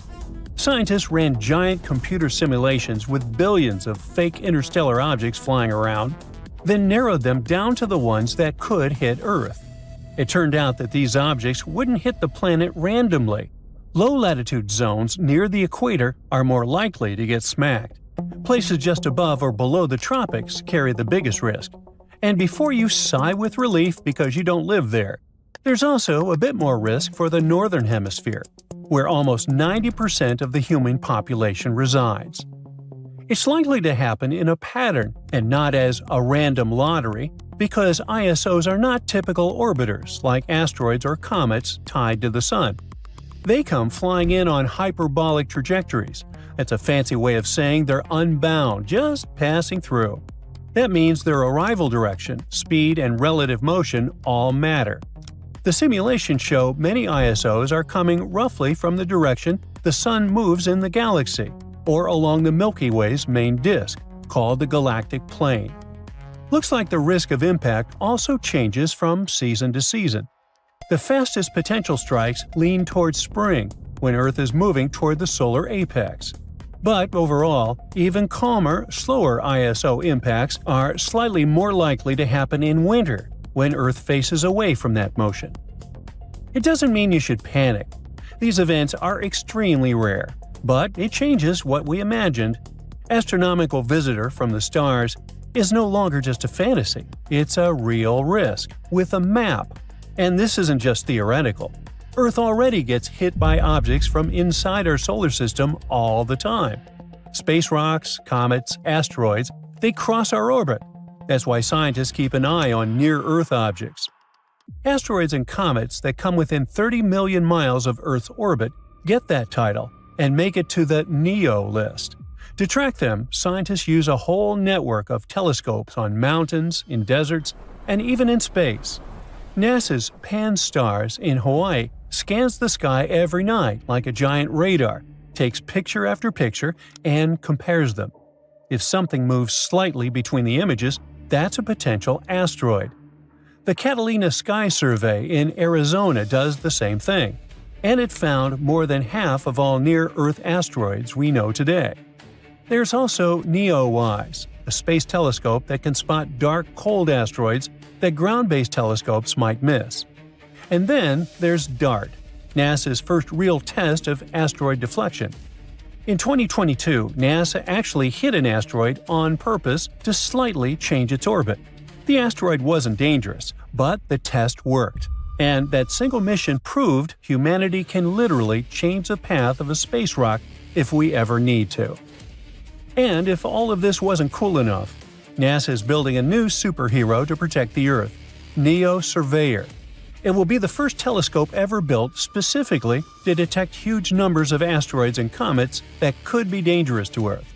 Here's why this thing matters so much. The solar system is crowded, messy, and full of objects we can't see with normal telescopes. A lot of asteroids are dark, like charcoal dark, and they barely reflect sunlight. That means regular optical telescopes look right past them. But even the blackest asteroid starts to warm up when the sun hits it, and warm things glow in infrared. That's where NEO Surveyor flexes. Its ultra-sensitive infrared detectors don't care how dark an asteroid is. If it's heated by sunlight, the spacecraft will spot it like a space detective with thermal vision. And the best part is that NEO Surveyor will finally see the asteroids that come at us from the direction of the sun. Ground-based telescopes can't stare at the sun unless they want to go blind. So anything approaching from that direction is basically sneaking up behind Earth wearing cosmic camouflage. NEO Surveyor fixes that. It will also catch the sneaky objects that travel ahead of Earth or behind us in our orbit, the ones that are drowned out by sunlight and slip through the cracks. These are real threats, and bigger telescopes on the ground often miss them. But when they don't miss a new object, they track it for days or weeks to figure out its orbit, basically its path around the sun. They need to know if it's going to cross Earth's orbit, if it will come close, and if so, how close. If it doesn't look harmless, it will go on to the Sentry Risk Table, which is basically Earth's cosmic watch list. So, stuff hits our atmosphere all the time. Tiny meteoroids, something like cosmic crumbs, burn up and give us shooting stars. Sometimes a slightly bigger rock shows off and creates a bright fireball. It happened over northern France a couple of years ago. Astronomers spotted a small asteroid hours before it arrived, and people on the ground got a surprise fireworks show courtesy of outer space. But every now and then, a rock comes in that's not quite big enough to survive the descent, but still large enough to release a terrifying amount of energy when it breaks apart. One example of those was the Chelyabinsk meteor. On February 15, 2013, the locals were just starting their day when the sky suddenly lit up. When it blew up about 14 miles above the ground, it released the energy of 440,000 tons of TNT. Then, a space rock, only the size of a house, slammed into Earth's atmosphere at 11 miles per second. And for a moment, it looked like a sci-fi movie had come to life. The shockwave shattered windows across almost 200 square miles, damaged thousands of buildings, and injured more than 1,600 people, mostly from flying glass. And because it came from the direction of the sun, no telescope ever saw it coming. The crazy part is that it wasn't even close to the kind of destruction a bigger asteroid could do. NASA's planetary defense experts still talk about this meteor like it was both a warning shot and a wake-up call.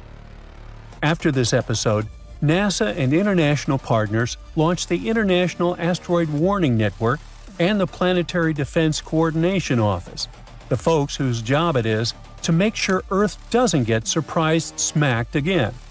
NASA is planning rapid response missions to study any asteroid that looks suspicious, and they might even send a spacecraft to check out an asteroid making a super close pass in 2029. Think of it as our planet doing regular health checkups against space hazards. The odds for any person, anywhere, to be hit by an interstellar rock in their lifetime are still minuscule. But what used to seem like science fiction, rocks crossing between stars randomly hitting us, now looks like science fact, or at least science possibility. So the more we understand how asteroids respond to impacts, the better our chances of saving Earth one day. Because you can't protect humans from a dangerous asteroid if you don't know it exists. The equipment that's getting more and more advanced gives us the advantage of time, and in a cosmic emergency, time